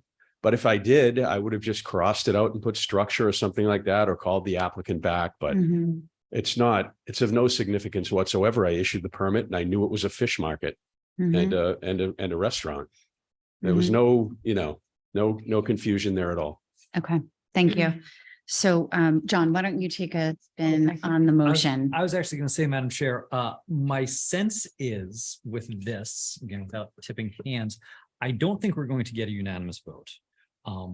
And so under the section of the code that staff provided, section 139.31E3, the concurring vote of at least 4 members of the Board of Appeals shall be necessary to reverse any order or decision of any administrative official under this chapter.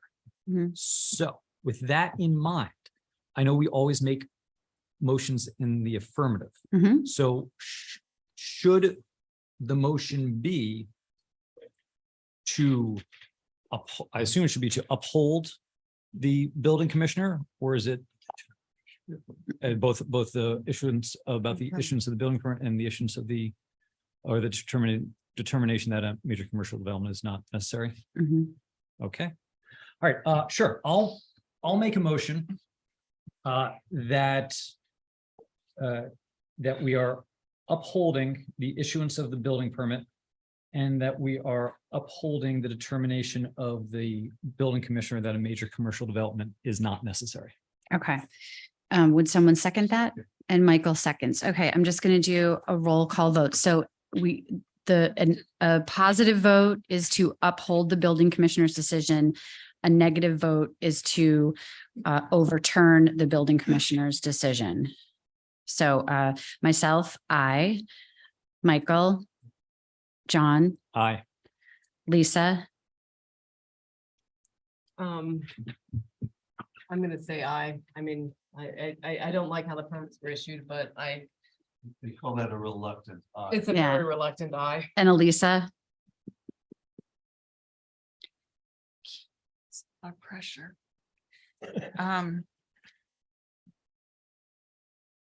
Can I edit the motion? No. Yeah, we have 4. So if Okay, you it want doesn't to, matter, I don't need to vote. you have to vote. Oh, I do. I can't decide. Can I just say I can't decide? I cannot, Sure. yeah. Okay. So- I You could abstain. Okay, so then, so that passes with 4 positive votes to uphold the building commissioner's determination and that we do not believe that this triggers the MCD requirements. I would encourage the applicant to amend the permit to change the language and to put more information about the capacity, the occupancy. I would encourage that too. The occupancy capacity should be on the Well, that's application. what my edit was gonna be. Right, so, and I understand that. I mean, the reason I reluctantly voted yes is because I think ultimately it wasn't gonna change the outcome of this. You know, so, and Paul, is the building inspector and he would just be given that information, it would get reissued, so there was no. But I do think the paperwork is abysmal. And I think it should be updated and there should be more information about the occupancy and how they arrived at those figures so that Mr. Murphy has that information in the file that's easily distributed to somebody like ourselves that asks for it, and it's clear.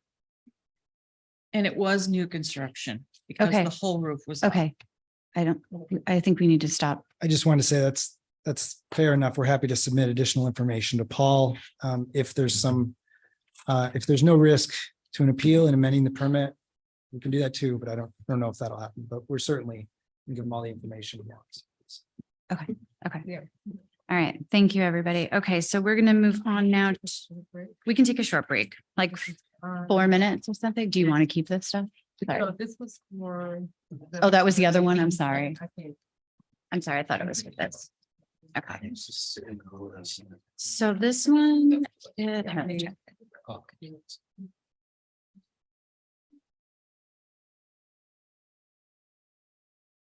You go in with it.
Ready to get, oh no, we're waiting for Michael.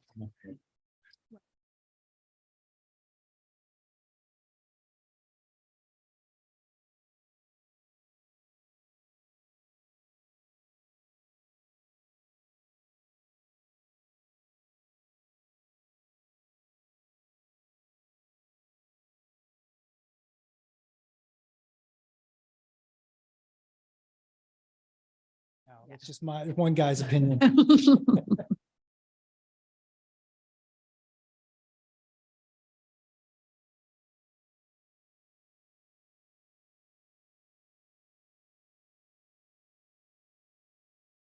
She did. Great. Yeah.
Does Elisa know she's sitting on this one?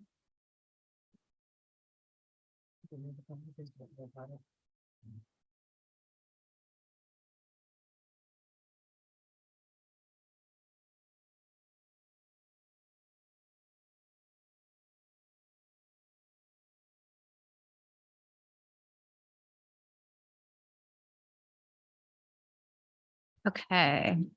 All right, so we have the next up on the agenda under old business is 1023 Nantucket Cottage Hospital, 16 Vesper Lane, Attorney Rick Bodett presenting.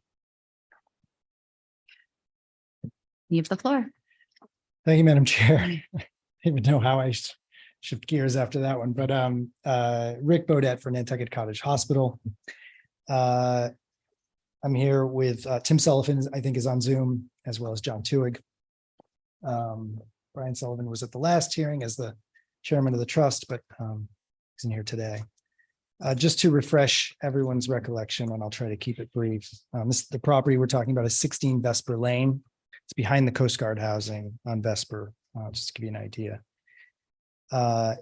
We have an oversized lot of approximately 2 acres in the CN district, which requires 7,500 square feet of lot area. The property currently is non-conforming as to frontage. It has 0 in a district that requires 50. And it is currently accessed through an easement through the property of the Coast Guard and the property owned by the trust. We're here seeking a variance to allow us to take this property and create 4 lots, one that will have the existing structure on it that we're keeping, and 3 that are proposed to be conveyed to the Affordable Housing Trust. In exchange, the Affordable Housing Trust will convey 18 Vesper next to it to us. That's the agreement we have with them, and that's why we're here. Just to refresh your recollection of what we talked about the last hearing, I think in general, the board was in favor of the request. But there were a couple of questions that people wanted some clarification on. Particularly, Mr. Brescher asked if planning board had weighed in on this, and if they had any comments, given that planning board is typically the authority that handles division of lots. And also, I think Elisa had a comment that she wanted to make sure we didn't come back to you again to this a second time. So what I've done in the meantime, and I've sent this to Leslie and Billy, is drafted a decision that is in your packet and that isn't meant to be presumptuous. I did it just so it's in a form where we're used to looking at, and it has a number of conditions that I think address some of those things, and those conditions have been vetted by Leslie as well. But the first condition we put in there is that there will be no further subdivision of this without further relief from the board. I think hopefully that's what Elisa was looking for, and that addresses her concern. That the access easement is in good repair and accessible. That the cost of that driveway access easement is borne by the owners. That the zoning board or zoning enforcement officer has enforcement capabilities of these conditions. That the driveway is constructed of impervious materials. And that the property is actually conveyed to the trust as a condition. So I can answer any questions you have about those conditions or about the proposal. But we're really excited about this. We think it's a real good net benefit to solve some of the housing issues on Nantucket and specifically for the hospital and the trust as well. So we're excited about it, and we hope you feel the same way. I have just a couple questions. The Coast Guard housing on Glen Lane, I don't know how you pronounce it. Are those single family? What are those made up of? The duplexes? I don't even know. I always thought they were multiple unit, like Oh, duplexes. those little ones that are in front of it. What are those? The little sheds. No, this whole development. That is the Coast Guard house. That is, yeah, so. They're all duplexes, They're right? all, are they duplexes? I think so. This is owned by the trust. That's where This like, is owned by the hospital. that's where like, variances. And what is the zoning, what's gonna be allowed to be built on these 4 lots? Is it single family? I doubt it. I don't think they have a plan yet, being the Affordable Housing Well, that's- Trust. Yeah, I'm just asking what the allowable zoning is. Yeah, so I think what's more than likely and what's allowed in CN is apartments. Apartment buildings, I think is allowed in CN as well. My guess is if I were them, that's what I would do, because you could probably only get 1 or 2 single family homes there, so. So there'd be 4 apartment buildings because it'd be 4 lots. Well, we're giving them 3 lots. One is already built upon, I think it has apartment buildings or a building that the hospital uses, yeah. So the purpose of creating 3 lots for the trust, because originally we had applied as 1 lot and we reapplied as to make it 3 lots for them. The reason is because then they'd be able to have, rather than 3 apartment buildings, I believe they'd be able to have 1 apartment building on the whole thing. In other words, you're limited per lot.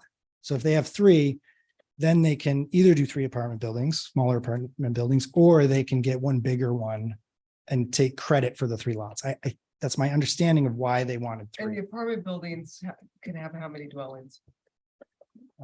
Yeah, I mean, just give us a background on what's allowed. All right, so I've talked with Tucker Holland, the housing director, about apartment buildings for those properties. And you can have up to 6 units with up to a total of 8 bedrooms, but it depends on your lot size. So Total of 8 there's a bedrooms density, per lot or 8? 8 bedrooms per lot, depending on the lot. size of the lot. Which I didn't bring the bylaw with me, but, oh, you have that. So you can have 1 dwelling unit for each 3,000 square feet of lot area, because they're in the And you're gonna commercial be neighborhood house- district. Half-acre lots? I think these are 15,000 square foot lots, or one is a little less. They're all oversized. I think they're 12, 14. Yeah, Where's one's the 12, subline? 15, 15, more like. Is there a subdivision plan? Somewhere? Yeah, Am should I be in missing there. it? This one, Oh, okay. it's on the back that's from side of the last year. Well, public- that's from last month, though. So That's from my it's- packet last It month. hasn't changed, but. Yeah, Here, you can look at this one. They could use a few more numbers. that's not showing a little- subdivision though. Plans. A little light on the information. Oh, those, sorry, I'm looking at the wrong one. Yep. How much parking will you put for each? I know, right? Rick, do you go back to Huh? planning after this? I don't go anywhere after this. Well, I meant, Yeah, oh, they will. I don't know. I presume they will. In other words, they'll either build something as of right, right, with the associated parking. And presumably Paul will only grant them a permit if it has the right parking Well- and access, or they'll go to the planning board to get apartment buildings, I think. Well, how will they end up with the 3 lots? Right here, that's why we're here. We're Because asking it's for, no frontage, they have to ask for permission because there's no frontage. We can do the 3 lots? Not we today, but So, Madam Chair, through you, so are we? This was gonna be my one comment in the decision. Are we validating 3 lots as separately marketable and buildable? I think you are. That's what Okay, we're asking for. We And might want to include that, make sure that's spelled out. Yes, Yeah. thank you. We should add that to the decision. And I think maybe I misunderstood Joe. Yes, we have to go to the planning board to cut to A and R the lot. Yeah, sorry. Yes, we do. Sorry. So what are So we, I do have something else to do. I mean, if the planning board is doing that, then what are we doing? We're granting them the variance. You're There's no granting them the frontage. variance to have it not be frontage. And for them to Well, be the planning board buildable thing is lots. just a- It's just gonna be an A and R. Yeah, and make them buildable lots. Yeah. Thank you. So you have 24 bedrooms total back there now. 32. No, this was Yeah. already existing though, right? But how many bedrooms are there already? What's in the existing? I think that, I'm not really sure, actually. I think that may be office space. Maybe if Tim Sullivan is on, he may know what that's for now. Is that the one that they're keeping? Yes, the one that That's the where hospital's keeping that. Fairwinds Okay, is there you go. Yeah, And so then behavior- it's offices, We behavioral all know health. where it is, I think it's in there. It used to be in there. Thank you. Yeah. And who's keeping that? The hospital. Hospital. The hospital. Okay, got it. And you're representing the hospital. Yes. Does anyone have their hand up on the Zoom? No. Okay. Did you have a I comment, just had Michael? a question for Billy. Sure. Any mail from any neighbors on this? There's been no opposition. There was one email back when they first submitted in December 2022 from the Coast Guard, and I believe they've worked out between the applicant and the Coast Guard. So the lot that's, I'm gonna say north of these 3 lots, it's gonna be given to the Coast Guard so they can expand their housing. No. No, sorry. The lot that's to the north of this, the middle lot, Yeah. that is owned by the trust currently. Oh, got it. They are going to give that to the hospital in Give that to the exchange hospital. for these the 3 three. lots So why and wouldn't some they money. just create the 3 lots on the lot that they own? I have no idea. I think probably because the hospital wants that front building, maybe. I don't know. But it's something that's been, they've worked on it for a couple of years. There was a big process between the Coast Guard and the hospital and the town to get this done. So it's kind of been worked on for a long time. I think for our purposes, my concern that I appreciate the decision that you put together and submitted, that it cleared up just any questions I had, which was more about the easement and access, and understanding that the lot as it exists has no frontage, has always accessed through over the Coast Guard property or other properties. And I think John, adding what you said makes sense. And I think I didn't have anything to add to the conditions. Did anyone else have any? My only nitpicky comment was condition F that they shall be conveyed to the trust. I don't know if you want to put a time limit on that or say upon conveyance of that, because I assume you're going to do like a simultaneous swap. I assume. but- Yeah, I assume so as well. I mean, yeah, given the, I'm gonna try to say this without insulting anybody. Complexities. There's a lot of Complexities parties. And just some things don't move as quickly as you want them to with the town, the trust. If you're gonna put a time limit on it, I just make it long and then we'll come in if we're not gonna hit. My the mark. apologies. When I said time limit, what I meant was that it would be triggered upon the conveyance of that other lot too. Yeah. That you would swap with them. This is just being nitpicky. Yeah. It's not a big, not really material. Yeah, I don't think I have an issue with that. That's the deal now. I don't have any concerns or questions on this one. Does anyone have any additional questions for Rick or Billy. Leslie or Billy? No, I mean, but just, can we strike the word reasonably good condition and just put in the access should be kept in good condition? I mean, that's a minor thing. I don't know what reasonably good condition means. Well, it's like a term of art. It's more like there's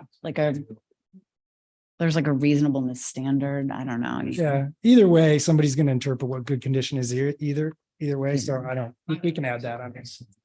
Yeah.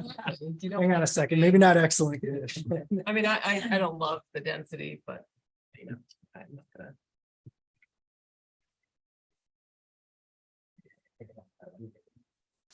Getting so dense. So does anyone want to make a motion at this point?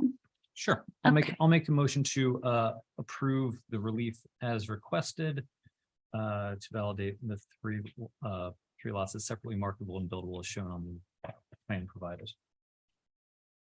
Okay. With the conditions included. With the on this. conditions included in the draft. Okay. All right. And would someone second that motion? Second. Oh, Lisa, you did. Sorry, I didn't hear it. Okay, so I'm just going to go down the line then. Myself, Michael. Aye. John, Aye. Lisa. Me? Yeah, didn't you mull in on this? Yeah, no, I know. I just want to shoot your saying. Oh, sorry. Lisa Aye. and Elisa. Aye. Okay, great. That's it for today, guys. Thanks for your time, everyone. Thank you. So would someone, I guess Mark just made a motion to adjourn. Would someone second that? Okay. Second, sorry. That's fine. May I ask who the new member is? Oh, gosh, I'm so sorry. Hi, So I'm Elise. Joe Elisa Markinger. Allen. What's your name? Joe Marklinger. Are you here year round? He's a surveyor. I don't know you. I have no idea. Okay. Yeah, so he's a surveyor, Okay. and You was still just, don't have to necessarily live here year round. So do you work for yourself? Or, okay, nice to meet you. no, we haven't adjourned yet. Yeah, I Um, thought we just did. no, we didn't vote. Oh, I thought we all just did. No. Sorry. No, that was on the thing. Yeah, so all those in favor of adjourning, say aye. Aye. Aye, okay. Now we're adjourned. Okay. See you later, Rick. I'm sure we'll chat.